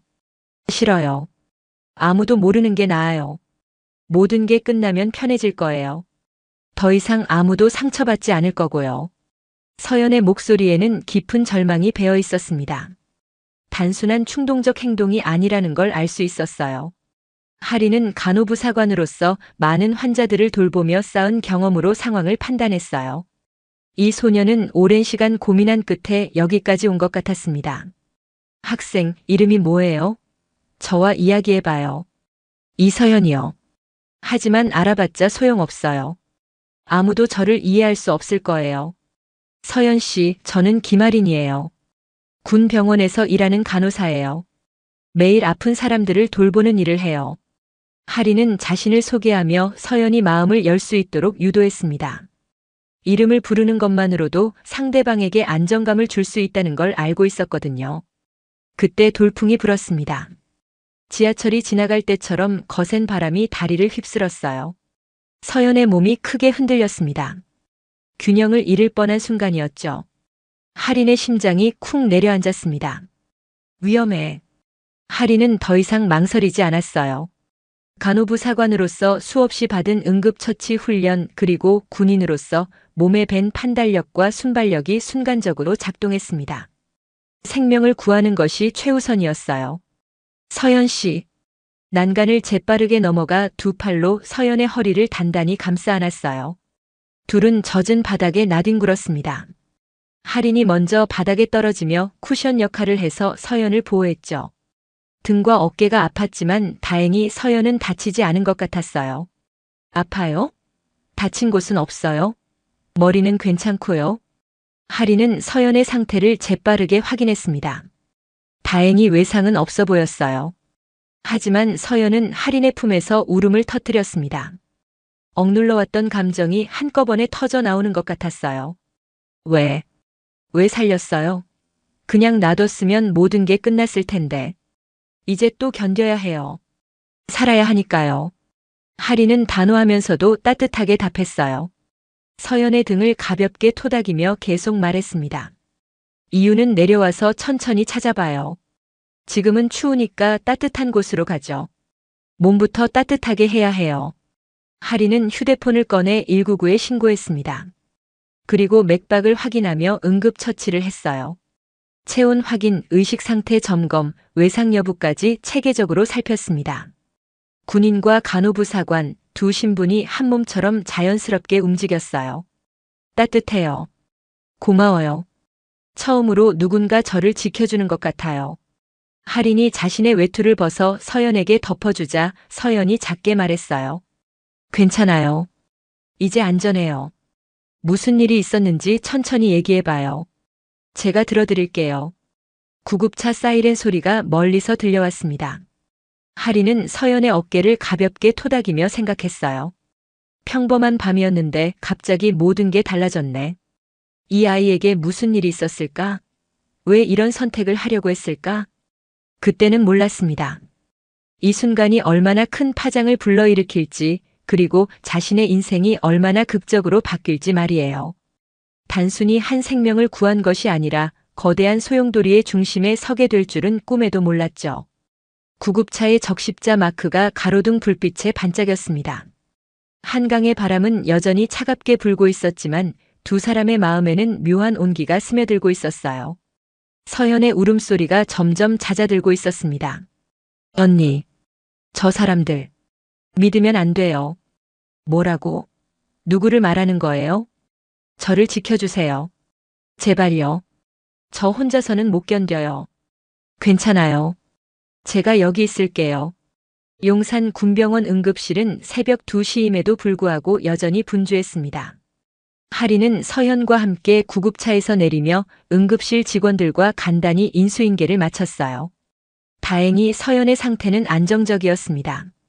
체온 저하와 경미한 탈수 증상 외에는 특별한 이상이 없었거든요. 선생님, 환자 상태는 어때요? 할인이 담당 의사에게 물었습니다. 같은 병원 소속이다 보니 의료진들과는 이미 익숙한 사이였어요. 외상은 없고요. 체온이 좀 떨어져서 수액 처치하고 하룻밤 관찰해보면 될 것 같습니다. 그런데 할인 하사, 어떻게 이 환자를 구조하게 된 거예요? 퇴근길에 한강대교를 지나다가 발견했어요. 응급 처치하고 바로 신고했습니다.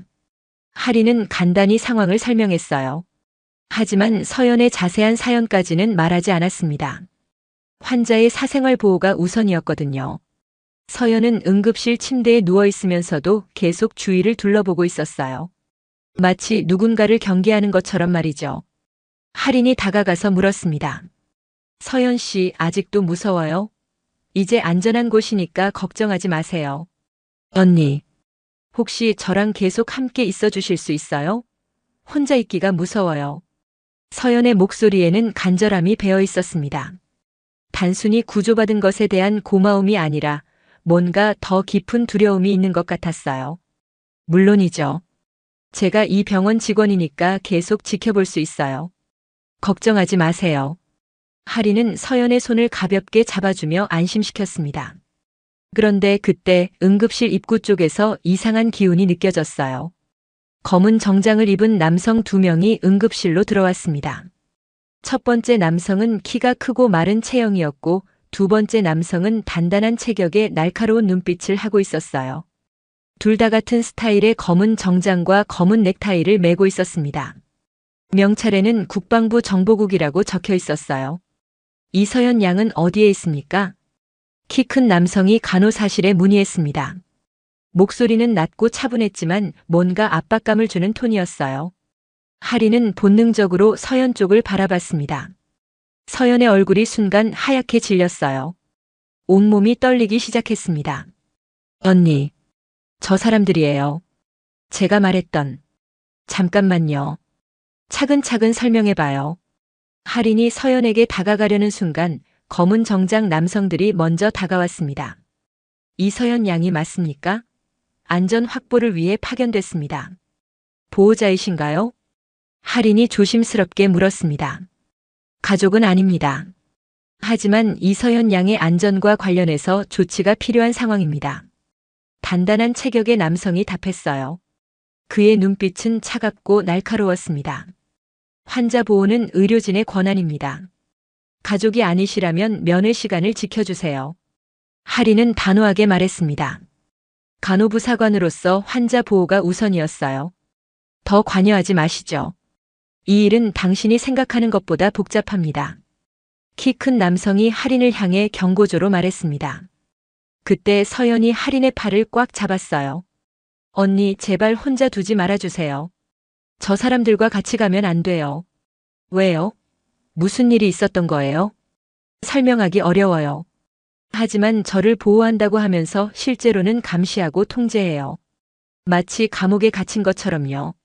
서연의 목소리는 점점 떨렸습니다. 공포와 절망이 뒤섞인 감정이었어요.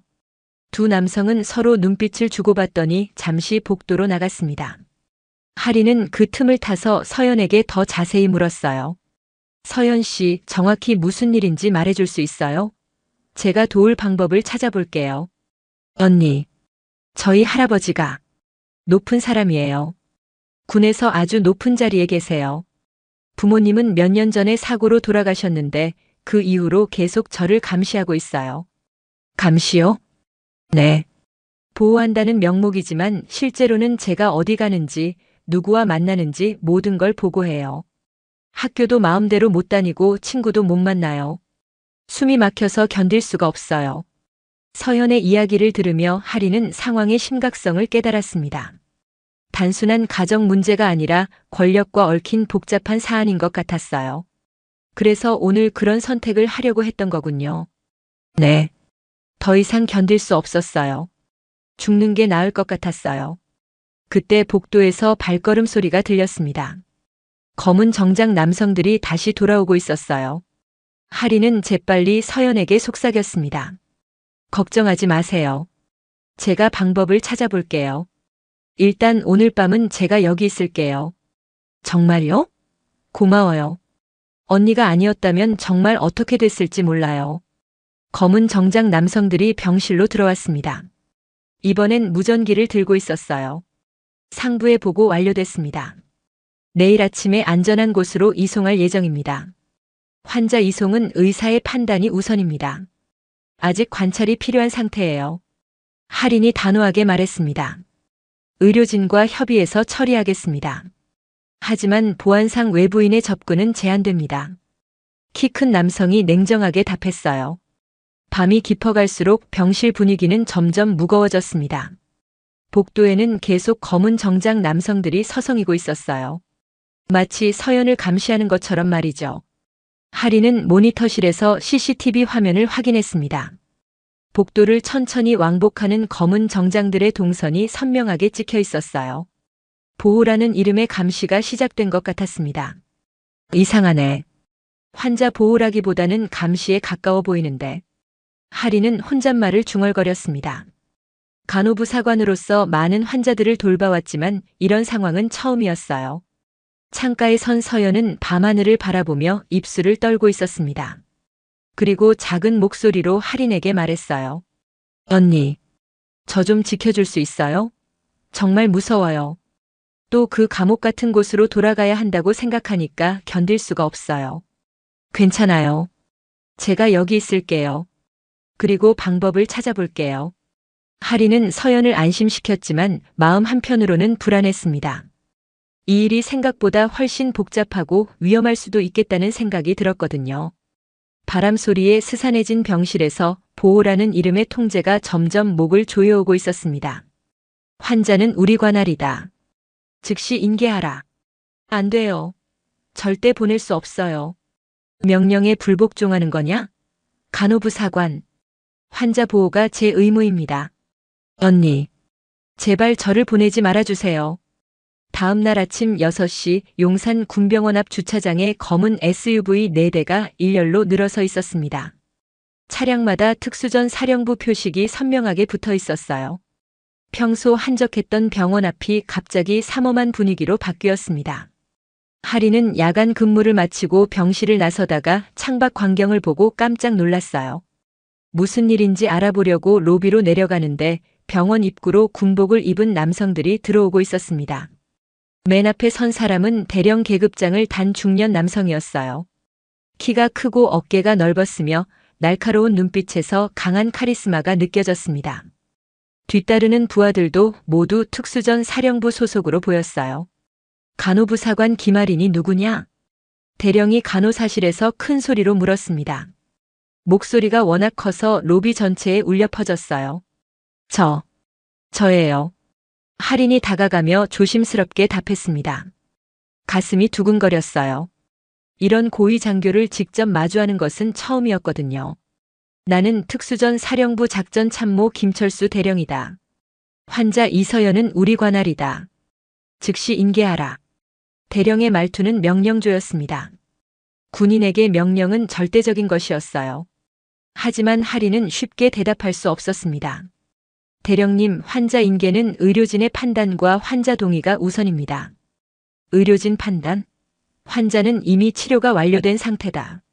더 이상 병원에 머물 이유가 없다. 하지만 정신적 트라우마가 있어서 추가 관찰이 필요한 상태입니다. 하리는 최대한 침착하게 대답했어요. 하지만 속으로는 서연이 걱정됐습니다. 서연이 얼마나 무서워할지 뻔했거든요. 그때 병실에서 서연이 뛰어나왔습니다. 병원복 차림에 맨발로 복도를 달려온 거예요. 언니, 저 사람들이 또 왔어요. 서연은 하린의 팔을 꽉 붙잡았습니다. 온몸이 떨리고 있었어요. 서연 씨, 진정해요. 괜찮아요. 안 괜찮아요. 저 사람들과 가면 또 감옥 같은 곳에 갇힐 거예요. 서연의 목소리는 절규에 가까웠습니다. 로비에 있던 다른 환자들과 보호자들이 모두 이쪽을 바라봤어요. 이서연 양, 진정하고 우리와 함께 가자. 안전한 곳으로 모셔드리겠다. 대령이 다가오며 말했습니다. 하지만 서연은 더욱 뒤로 물러났어요. 싫어요. 절대 안 가요. 언니, 저를 지켜주세요. 제발. 저를 보내지 말아주세요. 언니가 아니면 저를 도와줄 사람이 없어요. 서연의 간절한 목소리에 하린의 마음이 흔들렸습니다. 군인으로서는 상관의 명령에 복종해야 했지만 간호사로서는 환자를 보호해야 했어요. 대령님, 환자가 거부 의사를 명확히 표현하고 있습니다. 강제로 데려갈 수는 없습니다. 간호부 사관, 지금 명령에 불복종하는 거냐? 대령의 목소리가 더욱 날카로워졌습니다. 주변 특수전 사령부 요원들도 긴장한 표정으로 상황을 지켜보고 있었어요. 환자 보호가 제 의무입니다. 문서로 된 정식 절차를 거쳐 주십시오. 하리는 목소리가 떨렸지만 굽히지 않았습니다. 서연을 지켜야 한다는 생각뿐이었어요. 문서? 국가보안과 관련된 사안에 무슨 문서가 필요하다는 거냐? 그래도 절차는 지켜야 합니다. 환자의 인권도 중요하니까요. 그때 하린의 휴대폰에 알림이 떴습니다. SNS 알림이었어요. 궁금해서 확인해보니 깜짝 놀랄 내용이었습니다. 한강 투신 소녀 구한 간호부 사관, 극적 순간 포착. 용기 있는 간호부 사관 생명 구조 영상 화제. 실시간 검색어 1위 김아린 간호부 사관. 어젯밤 한강대교에서의 구조 장면이 누군가에 의해 촬영되어 SNS에 올라간 것 같았어요. 영상이 급속도로 퍼지면서 실시간 트렌드가 되고 있었습니다. 이게 뭐야? 하린이 당황하며 휴대폰을 보고 있는데 대령도 자신의 휴대폰을 확인하고 있었어요. 그의 표정이 점점 어두워졌습니다. 상황이 복잡해졌군. 언론에서 관심을 보이기 시작했다. 대령이 부하에게 무전을 보냈습니다. 본부에 보고하라. 언론 대응 매뉴얼 적용하고. 네, 알겠습니다. 갑자기 상황이 예상치 못한 방향으로 흘러가기 시작했어요. 단순한 환자 인계 문제가 아니라 대중의 관심사가 된 거죠. 언니, 저 어떻게 해야 해요? 무서워요. 서연이 할인에게 더욱 바짝 붙어서 속삭였습니다. 괜찮아요. 제가 방법을 찾을게요. 할인은 서연을 안심시키면서도 머릿속으로는 복잡하게 생각하고 있었어요. SNS에 영상이 퍼진 것이 오히려 도움이 될 수도 있겠다는 생각이 들었거든요. 대령님, 지금 상황에서 환자를 강제로 데려가면 오히려 문제가 될 수 있지 않을까요? 언론에서 주목하고 있는 상황이니까요. 그런 건 우리가 처리할 문제다. 내가 신경 쓸 일이 아니다. 하지만 국민들이 지켜보고 있는데 환자 의사를 무시하고 강제로 데려간다면. 할인의 말에 대령이 잠시 말을 멈췄습니다. 실제로 SNS 댓글들을 보니 국민들이 할인을 영웅시하고 있었어요. 이런 상황에서 무리한 행동을 하면 오히려 역효과가 날 수 있었습니다. 상부와 협의 후 다시 연락하겠다. 그 전까지는 환자를 잘 보호하라. 대령이 마지못해 한 발 물러섰습니다. 하지만 그의 표정에서는 이 일이 쉽게 끝나지 않을 것이라는 걸 알 수 있었어요. 특수전 사령부 요원들이 병원을 떠난 후 할인과 서연은 병실로 돌아갔습니다. 언니, 고마워요. 저를 지켜주셔서. 당연한 일이에요. 하지만 앞으로가 더 어려울 것 같아요. 할인은 창밖을 바라보며 말했습니다. 주차장에는 여전히 검은 차량들이 서 있었어요. 언니, 제가 왜 이런 일을 당하는지 정말 모르겠어요. 그냥 평범하게 살고 싶을 뿐인데. 서연 씨, 할아버지가 정확히 어떤 일을 하시는 분이에요? 합참의장이세요. 군 전체를 총괄하는 최고 위직이에요. 서연의 대답에 할인은 상황의 심각성을 다시 한번 깨달았습니다. 단순한 가정 문제가 아니라 국가 기밀과 관련된 복잡한 사안일 수도 있겠다는 생각이 들었어요. 복도에서는 여전히 정보국 요원들이 서성이고 있었습니다. 보호와 감시의 경계가 모호한 상황이 계속되고 있었어요. 할인은 이 모든 상황을 어떻게 해결해야 할지 고민에 빠졌습니다. 할아버지, 더 이상 못 견디겠어요. 서연아, 돌아가자. 이곳은 안전하지 않다. 싫어요. 그 집은 감옥이에요. 언니, 절대 혼자 두지 말아주세요. 서연 씨를 지키겠습니다. 끝까지요. 오후 2시 용산 군병원 옥상에 거대한 헬기 로터 소리가 울려 퍼졌습니다. 군용 헬기 한 대가 천천히 착륙하고 있었어요. 바람이 세차게 불어와 병원 창문들이 덜컹거렸습니다. 할인은 병실 창가에서 그 광경을 바라보며 가슴이 두근거렸어요. 무슨 일이지? 대체 누가 오는 거야? 서연은 침대에서 일어나 할인 옆으로 다가왔습니다. 창밖을 보던 서연의 얼굴이 순간 하얗게 질렸어요. 언니, 할아버지예요. 할아버지가 직접 오셨어요. 할아버지요? 네. 합참의장 장도윤 대장님이세요. 제 할아버지예요. 서연의 목소리는 떨리고 있었습니다. 두려움과 절망이 뒤섞인 표정이었어요. 할인은 깜짝 놀랐습니다. 합참의장이라니 대한민국 군 전체의 최고 위직이었거든요. 그런 분이 직접 헬기를 타고 온다는 것은 이 일이 얼마나 중대한지 보여주는 것이었어요. 서연 씨, 진정해요. 할아버지시라면 서연 씨를 보호하려고 오신 거 아닐까요? 아니에요. 할아버지는 저를 사랑하지 않아요. 그냥 골칫거리라고 생각하세요. 그럴 리가 없어요. 가족인데. 언니는 몰라요. 부모님이 돌아가신 후로 할아버지는 저를 마치 위험한 물건처럼 취급해요. 사람이 아니라 관리해야 할 대상처럼요. 병실 문이 갑자기 열렸습니다. 검은 정장을 입은 경호원들이 먼저 들어오고 그 뒤로 은빛 머리에 별 4개를 단 장성이 들어왔어요. 키가 크고 위험 있는 모습이었지만 표정은 차갑고 엄숙했습니다. 합참의장 장도윤 대장님 입장. 경호원이 큰 소리로 외쳤습니다. 할인은 본능적으로 차렷 자세를 취했어요. 서연아. 합참의장이 서연을 바라보며 낮은 목소리로 말했습니다. 목소리에는 감정이 별로 담겨 있지 않았어요. 할아버지. 서연은 침대 뒤로 뒷걸음질 쳤습니다. 돌아가자. 이곳은 안전하지 않다. 싫어요. 그 집은 감옥이에요. 저는 더 이상 그렇게 살 수 없어요. 감옥이라니 무슨 소리냐? 널 보호하기 위한 일이다. 보호요? 감시하고 통제하는 게 보호인가요? 서연의 목소리가 점점 커졌습니다. 억눌러왔던 감정이 터져 나오는 것 같았어요. 할인이 조심스럽게 나섰습니다. 합참의장님, 환자에게는 설명이 필요합니다. 왜 이렇게까지 보호해야 하는지 이유를 말씀해 주세요. 국가 안보와 직결된 일이다. 내가 알 사안이 아니다. 합참의장의 목소리는 단호했습니다. 하지만 할인은 물러서지 않았어요. 환자가 이해할 수 있도록 설명해 주셔야 합니다. 그래야 치료에도 도움이 됩니다. 그때 서연이 갑자기 소리쳤습니다. 아빠, 엄마는 사고가 아니었죠. 정말로는 무슨 일 때문에 죽은 거예요? 병실이 순간 조용해졌습니다. 합참의장의 표정이 미묘하게 변했어요. 무슨 소리냐? 저도 이제 20살이에요. 진실을 알 권리가 있어요. 왜 부모님이 죽어야 했는지, 왜 저를 이렇게 감시하는지 말해주세요. 서연아. 할아버진 절 지킨 게 아니라 숨겼어요. 마치 부끄러운 비밀처럼, 약점처럼요. 서연의 말에 합참의장은 눈을 감았습니다. 잠시 긴 침묵이 흘렀어요. 사고가 아니었다. 맞다. 합참의장이 천천히 입을 열었습니다. 부모님은 기밀 유출을 막다가 희생됐다. 널 지키려고 했다.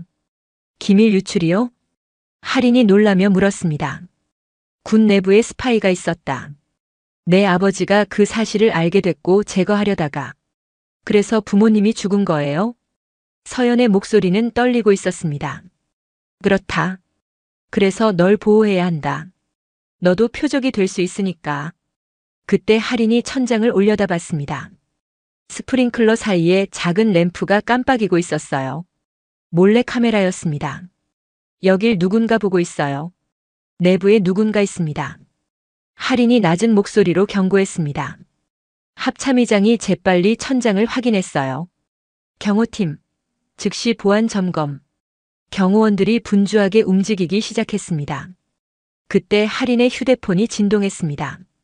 SNS 알림이었어요. 합참의장 손녀 투신 시도 마이너스 간호부사관 구조 영상 전 세계 트렌드 1위. 긴급 속보군 고위직 가족 비밀 폭로 위기. 실시간 검색어 폭증 마이너스 장도윤 합참의장. 상황이 심각해지고 있었습니다. 개인적인 문제가 국가적 이슈로 번지고 있었어요. 상황이 악화되고 있습니다. 언론에서 관심을 보이기 시작했어요. 할인이 휴대폰 화면을 보여주며 말했습니다. 합참의장의 표정이 어두워졌습니다. 이런 식으로 알려지면 안 된다. 국가 기밀이 노출될 수 있다. 그럼 더욱 서연 씨의 안전을 생각해야 하지 않나요? 강제로 데려가면 오히려 더 화제가 될 텐데요. 그럴 수도 있지만 그때 병실 밖에서 소란이 일었습니다. 복도에서 뛰어다니는 발소리와 무전기 소리가 들렸어요. 무슨 일이지? 경호원 한 명이 급히 들어와서 합참의장에게 보고했습니다. 의장님, 병원 주변에 취재진들이 몰려들고 있습니다. 그리고 뭐? 정체불명의 차량들도 확인됐습니다. 적대 세력일 가능성이 있습니다. 합참의장이 긴장한 표정을 지었습니다. 서연이를 즉시 안전한 곳으로 이송하라. 안 돼요. 서연이 소리쳤습니다. 저는 언니와 함께 있을 거예요. 더 이상 혼자 갇혀 살기 싫어요. 서연아, 지금은 위험하다. 나중에 설명해 줄게. 나중은 없어요. 지금까지 계속 나중이라고 하셨잖아요. 할인이 서연의 손을 잡았습니다. 서연 씨, 일단 안전한 곳으로 가요. 제가 함께 갈게요. 정말요? 언니가 함께 와주실 거예요? 네, 약속할게요. 합참의장이 할인을 바라봤습니다. 간호부사관, 이 일에 더 깊이 개입하는 것은 위험할 수 있다. 알고 있습니다. 하지만 환자를 끝까지 보호하는 게 제 의무입니다. 좋다. 그렇다면 함께 와라. 하지만 절대 비밀을 지켜야 한다. 병실 창밖으로는 취재진들의 차량이 하나둘 늘어나고 있었습니다. 플래시가 번쩍이고 카메라 렌즈들이 병원을 향해 있었어요. 개인적인 구조 이야기가 국가적 스캔들로 번져가고 있었습니다. 하리는 서연의 손을 꽉 잡으며 생각했어요. 이제 정말 돌이킬 수 없는 길에 들어선 것 같았습니다. 하지만 서연을 지켜야 한다는 마음은 변하지 않았어요. 언니 집에 수상한 사람들이 있어요. 뭐라고? 어떤 사람들이요? 군복 입은 사람들이 계속 서성거려요. 이상하네. 누가 우리를 감시하는 거지? 언니 정말 무서워요. 우리 안전한 거 맞아요? 저녁 8시 할인의 원룸 앞 골목에는 평소와 다른 분위기가 감돌고 있었습니다. 검은 정장을 입은 남성 3명이 건물 주변을 서성이고 있었어요. 그들은 서로 무전기를 주고받으며 뭔가 대화를 나누고 있었습니다. 손짓과 발걸음이 매우 훈련된 모습이었어요. 전형적인 군 특수요원들의 습관이었죠. 합참의장은 서현과 할인을 안전한 곳으로 이송하기로 결정했습니다. 하지만 취재진들과 정체불명의 차량들 때문에 즉시 이동하기는 어려운 상황이었어요. 일단 할인의 집에서 하룻밤 머물며 상황을 지켜보기로 했습니다. 언니, 저기 창밖을 봐요. 서현이 할인의 원룸 창가에서 아래를 내려다보며 말했습니다. 목소리에 불안감이 가득했어요. 할인이 커튼을 살짝 젖히고 아래를 보니 정말로 수상한 남성들이 건물 주변을 배회하고 있었습니다. 저 사람들 누구지? 합참의장님이 보낸 경호원들인가? 아니에요. 할아버지 경호팀은 검은 정장이 아니라 회색 정장을 입어요. 저 사람들은 다른 사람들이에요. 서연의 말에 할인은 긴장했습니다. 그렇다면 저들은 누구일까요?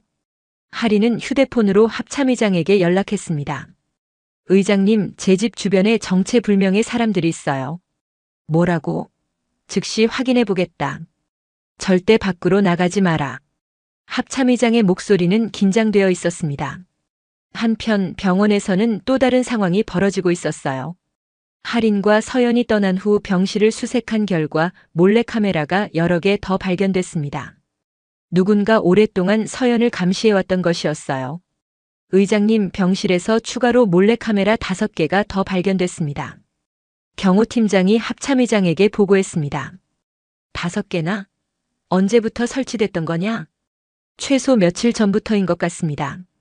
매우 정교하게 숨겨져 있었어요. 내부에 배신자가 있다는 뜻이군. 합참의장의 표정이 어두워졌습니다. 자신의 손녀를 감시하는 몰래카메라를 설치할 수 있는 사람은 내부 관계자뿐이었거든요. 그때 할인의 원룸에서 이상한 일이 벌어졌습니다. 갑자기 정전이 된 거예요. 왜 갑자기 불이 꺼졌지? 할인이 당황하며 말했습니다. 언니, 무서워요. 혹시 저 사람들이... 서연이 할인의 팔을 꽉 붙잡았습니다. 할인은 휴대폰 손전등을 켜고 전기 차단기를 확인했어요. 차단기는 정상이었습니다. 외부에서 전력 공급이 끊어진 것 같았어요. 이상해. 다른 집들은 불이 켜져 있는데 우리 건물만 정전됐네. 창밖을 보니 정말로 다른 건물들은 정상이었습니다. 할인의 건물만 깜깜했어요. 그때 계단에서 발소리가 들렸습니다. 누군가 위층으로 올라오고 있는 것 같았어요. 하지만 이 시간에 다른 세입자들이 올라올 리는 없었습니다. 언니, 누군가 올라와요. 조용히 해요. 숨어 있어요. 할인은 서연을 침실로 데려가 옷장 뒤에 숨겼습니다. 그리고 자신은 현관문 뒤에 몸을 숨겼어요. 발소리가 점점 가까워졌습니다. 할인의 문 앞에서 멈췄어요. 똑똑똑. 문을 두드리는 소리였습니다. 김아린 하사님 계세요? 낯선 남성의 목소리였습니다. 정중하지만 어딘지 모르게 위협적인 톤이었어요. 할인은 대답하지 않고 숨을 죽였습니다. 저희는 국정원에서 나왔습니다. 이서연 양의 안전 때문에 왔어요. 국정원이라고 했지만 할인은 쉽게 믿을 수 없었어요. 진짜 국정원이라면 이런 식으로 행동하지 않을 테니까요. 문 열어주세요. 중요한 얘기가 있어요. 계속 문을 두드리는 소리가 들렸습니다. 할인은 휴대폰으로 조용히 일일이에 신고 문자를 보냈어요. 그때 갑자기 문고리를 돌리는 소리가 들렸습니다. 누군가 문을 열려고 하고 있었어요. 언니. 서연이 작은 소리로 불렀습니다. 하리는 서연에게 조용히 하라는 손짓을 했어요. 철컥. 문이 열렸습니다. 누군가 열쇠나 특수 도구를 사용해서 문을 연 것 같았어요. 아무도 없나? 남성의 목소리가 현관에서 들렸습니다. 하리는 심장이 쿵쿵 뛰었습니다. 정말 위험한 상황이었어요. 침실을 확인해봐. 또 다른 남성의 목소리였습니다. 최소 2명은 들어온 것 같았어요. 발걸음 소리가 침실 쪽으로 향했습니다. 서연이 숨어 있는 곳으로 가고 있었어요. 하리는 더 이상 가만히 있을 수 없었습니다. 부엌에 있던 후라이팬을 집어들고 조심스럽게 움직였어요. 여기 숨어 있었구나. 침실에서 남성의 목소리가 들렸습니다. 서연을 찾은 것 같았어요. 나 줘요. 나 달라고요. 서연의 비명소리가 들렸습니다. 하리는 더 이상 망설이지 않았어요. 침실로 뛰어가며 소리쳤습니다. 서연 씨를 놔주세요. 후라이팬을 들고 남성에게 달려들었어요. 하지만 상대방은 훈련받은 요원이었습니다. 쉽게 할인의 공격을 막아냈어요. 얌전히 따라와. 다치고 싶지 않으면. 남성이 위협적으로 말했습니다. 누구세요? 정말 국정원이에요? 그런 건 중요하지 않다. 이서연 양만 데려가면 된다. 그때 갑자기 옥상에서 헬기 소리가 들렸습니다. 매우 큰 소리였어요. 창문이 덜컹거리기 시작했습니다. 강한 바람이 불어와서 커튼이 휘날렸어요. 뭐야? 헬기가 왜 여기에? 침입자들도 당황한 것 같았습니다. 갑자기 현관문이 박살났습니다. 특수부대원들이 로프를 타고 창문으로 침입하기 시작했어요. 특수전 사령부다. 무기를 버려라. 검은 군복을 입은 특수부대원들이 들어왔습니다. 침입자들과 특수부대원들 사이에 치열한 몸싸움이 벌어졌어요. 좁은 원룸이 순식간에 전장이 되었습니다. 서연 씨, 제 뒤에 숨어요. 하리는 서연을 보호하며 상황을 지켜봤습니다. 몇 분 후 침입자들이 모두 제압됐어요. 특수부대원들의 승리였습니다. 할인 하사, 서연 양 괜찮습니까? 특수부대 대장이 물었습니다. 네, 괜찮아요. 고마워요. 할인이 안도하며 답했습니다. 그때 합참의장이 들어왔어요. 늦어서 미안하다. 다행히 무사하군. 할아버지. 서연이 눈물을 흘리며 말했습니다. 이제 안전하다. 하지만 더 이상 여기 있으면 안 된다. 제압된 침입자 중 한 명이 마지막으로 독처럼 남긴 말이 있었어요. 서연 양은 이미 죽은 목숨이다. 합참이 숨기는 진실을 세상에 알릴 때까지는. 그 말에 모든 사람들이 조용해졌습니다. 하리는 합참의장을 똑바로 보았습니다. 이제 모든 진실을 말씀하셔야 합니다. 도대체 무슨 일인 거예요? 그래. 이제 모든 걸 말해야겠군. 그리고 내부에 배신자가 있다는 것도. 밤이 깊어가면서 진실이 하나씩 드러나기 시작했습니다. 하지만 동시에 더 큰 위험도 다가오고 있었어요. 할아버지, 이제 모든 걸 말해주세요. 서연아, 내 아버지는 스파이를 잡으려다 죽었다. 스파이요? 누가 스파이인데요? 그 스파이가 바로 내 당숙이다. 작은 할아버지요. 말도 안 돼요. 믿기 어렵겠지만 이것이 진실이다. 새벽 3시 용산 군 숙소의 비밀 회의실에서 합참의장은 마침내 모든 진실을 털어놓기 시작했습니다. 할인과 서연은 소파에 나란히 앉아 있었고 주변에는 신뢰할 수 있는 경호팀만 남아 있었어요. 회의실 문은 단단히 잠겨 있었고 전자방해 장치까지 가동돼 있었습니다. 서연아, 이제 내가 알 나이가 됐으니 모든 걸 말해주겠다. 합참의장의 목소리는 무겁고 슬펐습니다. 오랫동안 숨겨왔던 비밀을 털어놓는 것은 쉽지 않았어요. 내 아버지 장민호는 군 정보사령부에서 일했다. 매우 뛰어난 정보관이었지. 그런데 3년 전 군 내부에 북한 스파이가 있다는 정보를 입수했어. 북한 스파이요? 서연이 놀라며 물었습니다. 맞다. 그 스파이는 아주 오랫동안 우리 내부에 잠입해 있으면서 중요한 기밀들을 빼돌리고 있었다. 내 아버지가 그 사실을 알아내고 수사를 시작했지. 할인도 긴장한 표정으로 듣고 있었어요. 이런 국가기밀을 듣는 것 자체가 부담스러웠지만 서연을 위해서는 알아야 할 내용이었거든요. 그런데 수사 과정에서 충격적인 사실을 발견했다. 그 스파이가 바로 내 당숙 장민수였어. 작은 할아버지요. 서연이 소리쳤습니다. 믿을 수 없다는 표정이었어요. 말도 안 돼요. 당숙님은 국방부 차관보인데 어떻게 그럴 수가. 그렇기 때문에 더 위험했다. 고위직에 있으면서 중요한 정보에 접근할 수 있었거든. 합참의장은 계속 설명했습니다. 내 아버지가 이 사실을 나에게 보고하려던 바로 그날 밤 교통사고가 났다. 하지만 그건 사고가 아니었어. 장민수가 미리 알아채고 제거한 거였지. 그럼 엄마도? 내 어머니도 그 사실을 알고 있었다. 그래서 함께 위험에 빠진 거야. 서연은 충격을 받아 말을 잇지 못했어요. 지금까지 믿고 있던 모든 것이 거짓이었던 거죠. 할인이 조심스럽게 물었습니다. 그럼 왜 지금까지 장민수 차관보를 체포하지 않으신 거예요? 증거가 부족했다. 그리고 그가 어떤 정보를 누설했는지 다른 공범은 없는지 파악해야 했어. 성급하게 움직이면 더 큰 피해가 생길 수 있었거든. 그래서 서연 씨를 감시하신 거군요. 맞다. 장민수가 서연이를 이용해서 나를 협박하거나 해칠 수도 있었으니까. 그래서 보호 명목으로 감시한 거였어. 서연이 눈물을 흘리며 말했습니다. 그럼 저는 뭐예요? 부모님 복수도 못하고 진실도 모른 채 평생 감시받으며 살아야 하는 건가요? 서연아. 그때 갑자기 회의실 문이 열렸습니다. 누군가 보안 시스템을 뚫고 들어온 것이었어요. 들어온 사람은 중년의 남성이었습니다. 키가 크고 단정한 모습이었지만 눈빛이 차가웠어요. 국방부 차관보 계급장을 달고 있었습니다. 장민수. 합참의장이 놀라며 일어났습니다. 형님, 오랜만이네요. 장민수가 냉소적으로 웃으며 말했습니다. 내가 여기 왜? 조카를 보러 왔습니다. 그리고 형님과 마지막 대화를 나누러요. 장민수의 뒤로 무장한 요원들이 들어왔어요. 모두 검은 옷을 입고 있었습니다. 작은 할아버지. 서연이 믿을 수 없다는 표정으로 바라봤습니다. 서연아, 잘 컸구나. 아버지를 많이 닮았네. 할아버지. 정말 스파이예요?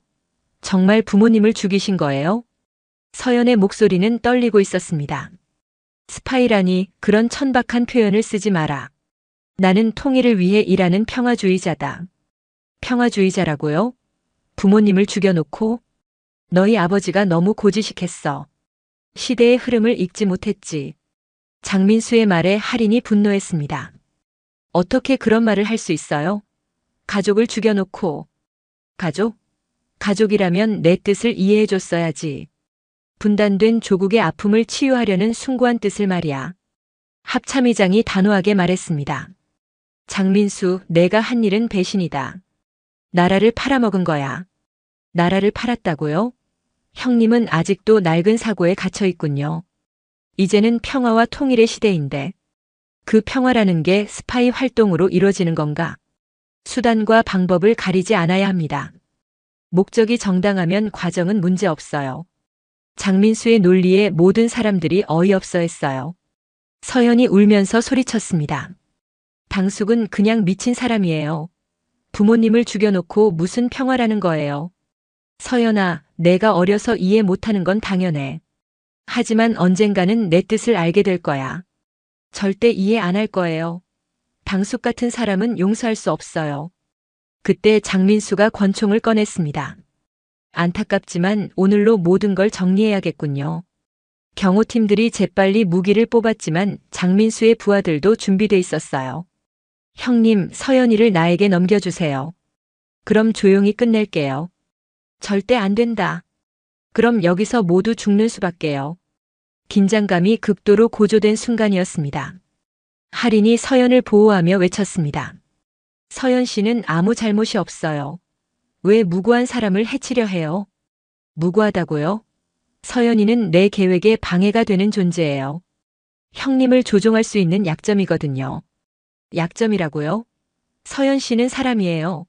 물건이 아니라고요. 감정적으로 생각하지 마세요. 큰 목적을 위해서는 작은 희생이 필요해요. 그때 갑자기 비상벨이 울렸습니다. 누군가 경보를 작동시킨 것 같았어요. 뭐야? 누가 경보를? 장민수가 당황하는 사이 합참의장이 재빨리 비상 버튼을 눌렀습니다. 특수부대가 곧 올 거다. 포기해라, 장민수. 그럼 여기서 끝장을 내는 수밖에요. 장민수가 권총을 서연에게 겨누었습니다. 안 돼. 할인이 서연 앞을 막아섰습니다. 바로 그때 회의실 문이 박살나며 특수부대가 돌입했어요. 치열한 총격전이 벌어지기 시작했습니다. 좁은 회의실이 순식간에 전장이 되었어요. 총소리와 고함소리가 뒤섞였습니다. 할인은 서연을 꽉 안고 바닥에 엎드렸습니다. 괜찮아요, 서연 씨. 제가 지켜드릴게요. 언니, 무서워요. 곧 끝날 거예요. 조금만 참아요. 혼란이 계속되는 가운데 장민수가 마지막 발악을 하고 있었어요. 하지만 이미 게임은 끝났습니다. 진실이 모두 드러난 이상 더 이상 숨을 곳은 없었거든요. 형님, 이제 끝이에요. 장민수, 총을 내려놓아라. 절대 안 돼. 서연이는 죽어야 해. 언니, 살려주세요. 서연 씨를 건드리면 제가 가만두지 않을 거예요. 하하, 모든 게 늦었어요. 회의실 안은 총성과 비명소리로 아수라장이 되어 있었습니다. 특수부대와 장민수의 부하들 사이에 치열한 총격전이 벌어지고 있었어요. 탁자는 뒤집혀 있고 유리창은 산산조각 났으며 벽에는 총알 구멍이 뚫려 있었습니다. 할인은 서연을 꽉 안고 회의실 구석에 웅크리고 있었어요. 서연은 무서워서 온몸을 떨고 있었습니다. 언니, 우리 죽는 거 아니에요? 절대 그런 일 없어요. 제가 지켜드릴게요. 할인의 목소리도 떨리고 있었지만 서연을 안심시키려고 애썼어요. 합참의장은 뒤집힌 탁자 뒤에 숨어서 상황을 지휘하고 있었습니다. 브라보팀, 좌측에서 포위하라. 찰리팀은 우측으로. 네, 알겠습니다. 특수부대원들이 전문적으로 움직이고 있었어요. 하지만 장민수의 부하들도 만만치 않았습니다. 모두 훈련받은 요원들이었거든요. 장민수, 이제 그만 포기해라. 더 이상 도망갈 곳은 없다. 합참의장이 소리쳤습니다. 장민수는 회의실 반대편에서 권총을 들고 버티고 있었어요. 포기라고요? 형님은 아직도 모르시는군요. 이건 시작에 불과해요. 무슨 소리냐? 제가 혼자라고 생각하세요? 우리는 조직이에요. 거대한 조직. 장민수의 말에 모든 사람들이 긴장했어요. 다른 공범들이 더 있다는 뜻이냐? 당연하죠. 군 내부뿐만 아니라 정부 곳곳에 우리 사람들이 있어요. 이 미친놈아. 나라를 팔아먹으면서 무슨 소리냐? 미친놈이라고요? 저는 평화를 위해 일하는 거예요. 이분단된 현실을 끝내려는 거라고요. 장민수는 광신도 같은 눈빛을 하고 있었어요. 그때 장민수의 부하 중 한 명이 서현과 할인이 있는 쪽으로 접근했습니다. 목표물 확인. 이서연 확보하겠습니다. 안 돼. 할인이 서연을 보호하며 일어났습니다. 서연 씨는 아무 잘못이 없어요. 왜 무고한 사람을 해치려 해요? 무고하다고요? 그 애는 합참의장의 약점이에요. 우리에게는 필요한 카드라고요. 사람을 카드라고 불러요? 정말 미쳤군요. 할인이 분노하며 소리쳤습니다. 그 부하가 서연에게 총을 겨누는 순간 할인이 앞을 막아섰어요. 제 시체를 넘어서 가세요. 간호부 사관. 비켜. 절대 안 돼요. 바로 그때 특수부대원이 그 부하를 뒤에서 제압했습니다. 확보 완료. 하지만 장민수는 여전히 저항하고 있었어요. 형님, 서연이를 살리고 싶으면 내 말을 들어요. 무슨 말이냐? 저와 함께 하세요. 통일 조국의 꿈을 함께 이뤄요. 미친 소리 하지 마라. 내가 한 일은 배신이야. 배신이라고요? 저는 더 큰 조국을 위해 일한 거예요. 그때 장민수가 갑자기 수류탄을 꺼냈습니다. 모두 죽는 거야. 함께 죽어요. 수류탄이다. 모두 엎드려. 합참의장이 소리쳤습니다. 모든 사람들이 바닥에 엎드렸어요. 할인은 서연을 꽉 안고 몸으로 감쌌습니다. 서연 씨, 괜찮을 거예요. 언니. 그런데 몇 초가 지나도 폭발 소리가 나지 않았어요. 조심스럽게 고개를 들어보니 특수부대 저격수가 장민수의 손목을 정확히 맞춰서 수류탄을 떨어뜨린 것이었어요. 아, 내 손. 장민수가 고통스러워하며 바닥에 쓰러졌습니다. 목표 제압 완료. 특수부대원들이 장민수를 체포했어요. 장민수 체포한다. 놓아. 놓으라고. 장민수는 끝까지 저항했지만 이미 끝이었어요. 하지만 그가 마지막으로 남긴 말이 모든 사람을 경악시켰습니다. 형님, 이게 끝이라고 생각하세요? 저는 말단일 뿐이에요. 진짜 배우는 따로 있어요. 뭐라고? 청와대, 국정원, 심지어 미국까지. 모든 게 연결되어 있어요. 장민수의 말에 합참의장의 얼굴이 창백해졌어요. 무슨 소리냐? 더 큰 조직이 있다는 뜻이냐? 하하. 이제 알았나요? 너무 늦었어요. 서연이는 이미 죽은 목숨이에요. 우리가 원하는 걸 얻을 때까지는. 그때 갑자기 창밖에서 헬기 소리가 들렸습니다. 매우 큰 소리였어요. 또 헬기가? 할인이 창밖을 보니 검은 헬기 3대가 건물을 둘러싸고 있었어요. 특수전 사령부 마크가 아닌 다른 표식이 붙어 있었습니다. 의장님, 미확인 헬기들이 건물을 포위했습니다. 경호팀장이 급히 보고했어요. 뭐라고? 누구 소속이냐? 확인 중입니다. 그때 장민수가 피를 흘리면서도 웃고 있었어요. 보세요. 벌써 왔군요. 제 동료들이. 동료라고? 네. 이제 정말 시작이에요. 서연이를 데려가러 온 거예요. 창밖으로 로프가 내려오고 있었어요. 무장한 요원들이 로프를 타고 내려오고 있었습니다. 이상하다. 저들은 누구냐? 합참의장이 당황했어요. 의장님, 건물 전체가 포위됐습니다. 정체불명의 무장 집단입니다. 이런. 장민수 말이 맞는 건가? 할인은 서연을 더욱 꽉 안았어요. 서연 씨, 무슨 일이 있어도 제 곁에 있어요. 네, 언니. 무서워요. 괜찮아요. 우리는 이길 거예요. 그때 건물 안으로 최루탄이 날아들었어요. 최루탄이다. 방독면 착용. 연기가 자욱해지면서 시야가 확보되지 않았어요. 혼란스러운 상황에서 할인은 서연의 손을 놓치지 않으려고 애썼습니다.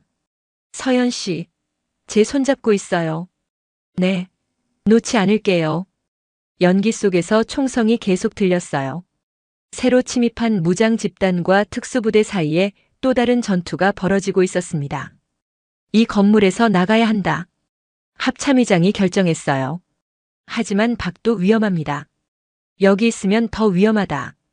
연기가 점점 짙어지는 가운데 모든 사람들이 탈출을 위해 움직이기 시작했습니다. 하지만 진짜 위험은 이제 시작이었어요. 장민수가 말한 거대한 조직의 정체가 무엇인지, 그들의 진짜 목적이 무엇인지 아직 아무도 몰랐거든요. 연기 속에서 할인과 서연의 운명이 또다시 갈림길에 서게 되었습니다. 언니, 우리 살 수 있어요? 당연해요. 절대 포기하지 마세요. 하지만 저 사람들이 너무 많아요. 괜찮아요. 우리에게는 정의가 있어요. 정의라고요? 하하. 세상에 정의 따위는 없어요. 있어요. 제가 증명해 드릴게요. 최루탄 연기가 자욱한 가운데 할인은 서연의 손을 꽉 잡고 건물 밖으로 향했습니다. 합참의장과 특수부대원들이 앞서서 길을 열어주고 있었어요. 하지만 밖에서는 더 큰 위험이 기다리고 있었습니다. 건물을 나서자마자 사방에서 총성이 울려 퍼졌어요. 정체불명의 무장 집단이 건물 전체를 포위하고 있었습니다. 그들은 모두 검은 옷을 입고 얼굴을 가리고 있었어요. 목표물 확인. 이서현 확보하라. 무장 집단의 리더로 보이는 남성이 무전기로 지시했습니다. 절대 안 돼. 할인이 서연을 감싸며 소리쳤어요. 합참의장이 확성기를 들고 외쳤습니다. 너희는 누구냐? 정체를 밝혀라. 그때 무장 집단 리더가 가면을 벗었어요. 중년의 남성이었는데 얼굴에는 차가운 미소가 떠 있었습니다. 안녕하세요, 합참의장님. 오랜만이네요. 너는 최진혁. 합참의장이 놀라며 외쳤어요. 맞습니다. 전 국정원장 최진혁입니다. 전 국정원장이라고. 내가 왜 여기에? 장민수 차관보와 함께 일하고 있었거든요. 아니, 정확히는 제가 그의 상급자였죠. 최진혁의 고백에 모든 사람들이 충격을 받았어요. 내가 진짜 배후였구나. 배후라니요. 저는 조국 통일을 위해 일하는 애국자입니다. 애국자라고? 나라를 팔아먹으면서? 합참의장님은 아직도 낡은 사고에 갇혀 계시는군요. 이제는 새로운 시대입니다. 최진혁은 여유롭게 말했어요. 할인이 분노하며 소리쳤습니다. 새로운 시대라고요? 무고한 사람들을 죽이고 협박하는 게 새로운 시대예요? 무고하다고요? 이서현 양은 우리에게 매우 중요한 인물이에요. 서현 씨는 아무 잘못이 없어요. 왜 계속 괴롭히는 거예요? 잘못이 없다고요? 그의 존재 자체가 우리 계획에 방해가 돼요. 최진혁의 냉혹한 말에 서연이 떨며 말했어요. 저는 그냥 평범하게 살고 싶을 뿐이에요. 왜 저를 이용하려고 해요? 평범하게 살고 싶다고요? 하하, 내가 누군지도 모르는구나. 무슨 뜻이에요? 너는 합참의장의 손녀가 아니야. 내 진짜 정체는. 그때 합참의장이 급히 말을 끊었어요. 그만해. 더 이상 말하지 마. 아직도 숨기려고 하시는군요. 서현 양, 내 아버지는 북한에서 파견된 요원이었어. 뭐라고요? 서연이 충격을 받아 비틀거렸어요. 거짓말이에요. 그럴 리가 없어요. 할인이 서연을 지지하며 말했어요. 믿지 마세요. 저 사람이 거짓말하는 거예요. 거짓말이라고요? 증거가 있어요. 최진혁이 서류를 꺼내 보여줬어요. 이 문서를 보세요. 장민호의 진짜 신분 기록이에요. 합참의장이 괴로워하며 말했습니다. 서연아, 미안하다. 너에게 말하지 못해서. 할아버지, 정말이에요? 아빠가 정말 북한 요원이었어요? 그렇다. 하지만 내 아버지는 나중에 우리 편이 됐어. 북한을 배신하고 우리를 도왔다. 그래서 북한에서 제거하려고 했던 거군요. 할인이 상황을 이해하며 말했어요. 맞습니다. 그래서 우리가 서연 양을 보호해야 해요. 북한에 넘겨주면 안 돼요. 최진혁이 웃으며 말했어요. 보호라고요? 우리는 서연 양을 북한에 넘겨줄 생각이 없어요. 그럼 왜? 우리가 직접 활용할 거예요. 북한과의 비밀 협상에서 중요한 카드가 되거든요. 카드라고요? 서연 씨는 사람이에요. 할인이 분노했어요. 사람이라고요? 이 세상에서 사람은 모두 카드일 뿐이에요. 미친 소리 하지 마세요. 서연 씨는 절대 넘겨주지 않을 거예요. 그럼 여기서 다 죽는 수밖에요. 최진혁이 손짓하자 무장 요원들이 일제히 총을 들었어요. 바로 그때 하늘에서 거대한 헬기 소리가 들렸습니다. 대통령 전용 헬기였어요. 뭐야? 대통령 헬기가 왜 여기에? 최진혁이 당황했어요. 헬기에서 내린 사람은 국방부 장관이었습니다. 뒤따라 대통령 경호실 요원들이 내렸어요. 최진혁, 체포한다. 장관님, 내가 한 일은 모두 밝혀졌다. 국정원 내부 수사 결과 모든 증거가 나왔어. 국방부 장관의 말에 최진혁의 표정이 변했어요. 불가능해. 우리는 완벽했는데. 완벽하다고? 내가 심은 몰래카메라에서 모든 대화가 녹음됐다. 몰래카메라? 그래. 내가 서연이를 감시하려고 설치한 카메라에 내 자백이 모두 담겨 있어. 최진혁이 절망하며 주저앉았어요. 모든 게 끝났군. 대통령 경호실 요원들이 최진혁과 그의 부하들을 체포했어요. 서연이 할인에게 안기며 울었어요. 언니, 이제 정말 끝난 건가요? 네, 끝났어요. 이제 안전해요. 합참의장이 서연에게 다가왔어요. 서연아, 미안하다. 너에게 진실을 말하지 못해서. 괜찮아요, 할아버지. 이제 모든 걸 알았으니까요. 앞으로는 자유롭게 살 수 있을 거야. 더 이상 감시받지 않아도 돼. 국방부 장관이 할인에게 말했어요. 김아린 하사 고생 많았습니다. 서연 양을 끝까지 지켜줘서 고맙습니다. 당연한 일을 했을 뿐입니다. 몇 달 후 한강대교 위에서 할인과 서연은 나란히 서 있었어요. 비구름 사이로 해가 비치고 있었습니다. 언니, 이제 한강이 무섭지 않아요. 다행이에요. 이제 새로운 시작이니까요. 서연은 대학에 복학했고 심리학을 전공하기로 결정했어요. 자신처럼 아픈 사람들을 도우고 싶었거든요. 하리는 군 복무를 마치고 민간 병원으로 이직했습니다. 서연과는 계속 연락하며 좋은 친구로 지내고 있었어요. 언니, 그때 저를 구해주지 않았다면 어떻게 됐을까요? 생각하지 마세요. 중요한 건 지금이니까요. 한강 바람을 맞으며 두 사람은 미소 지었어요.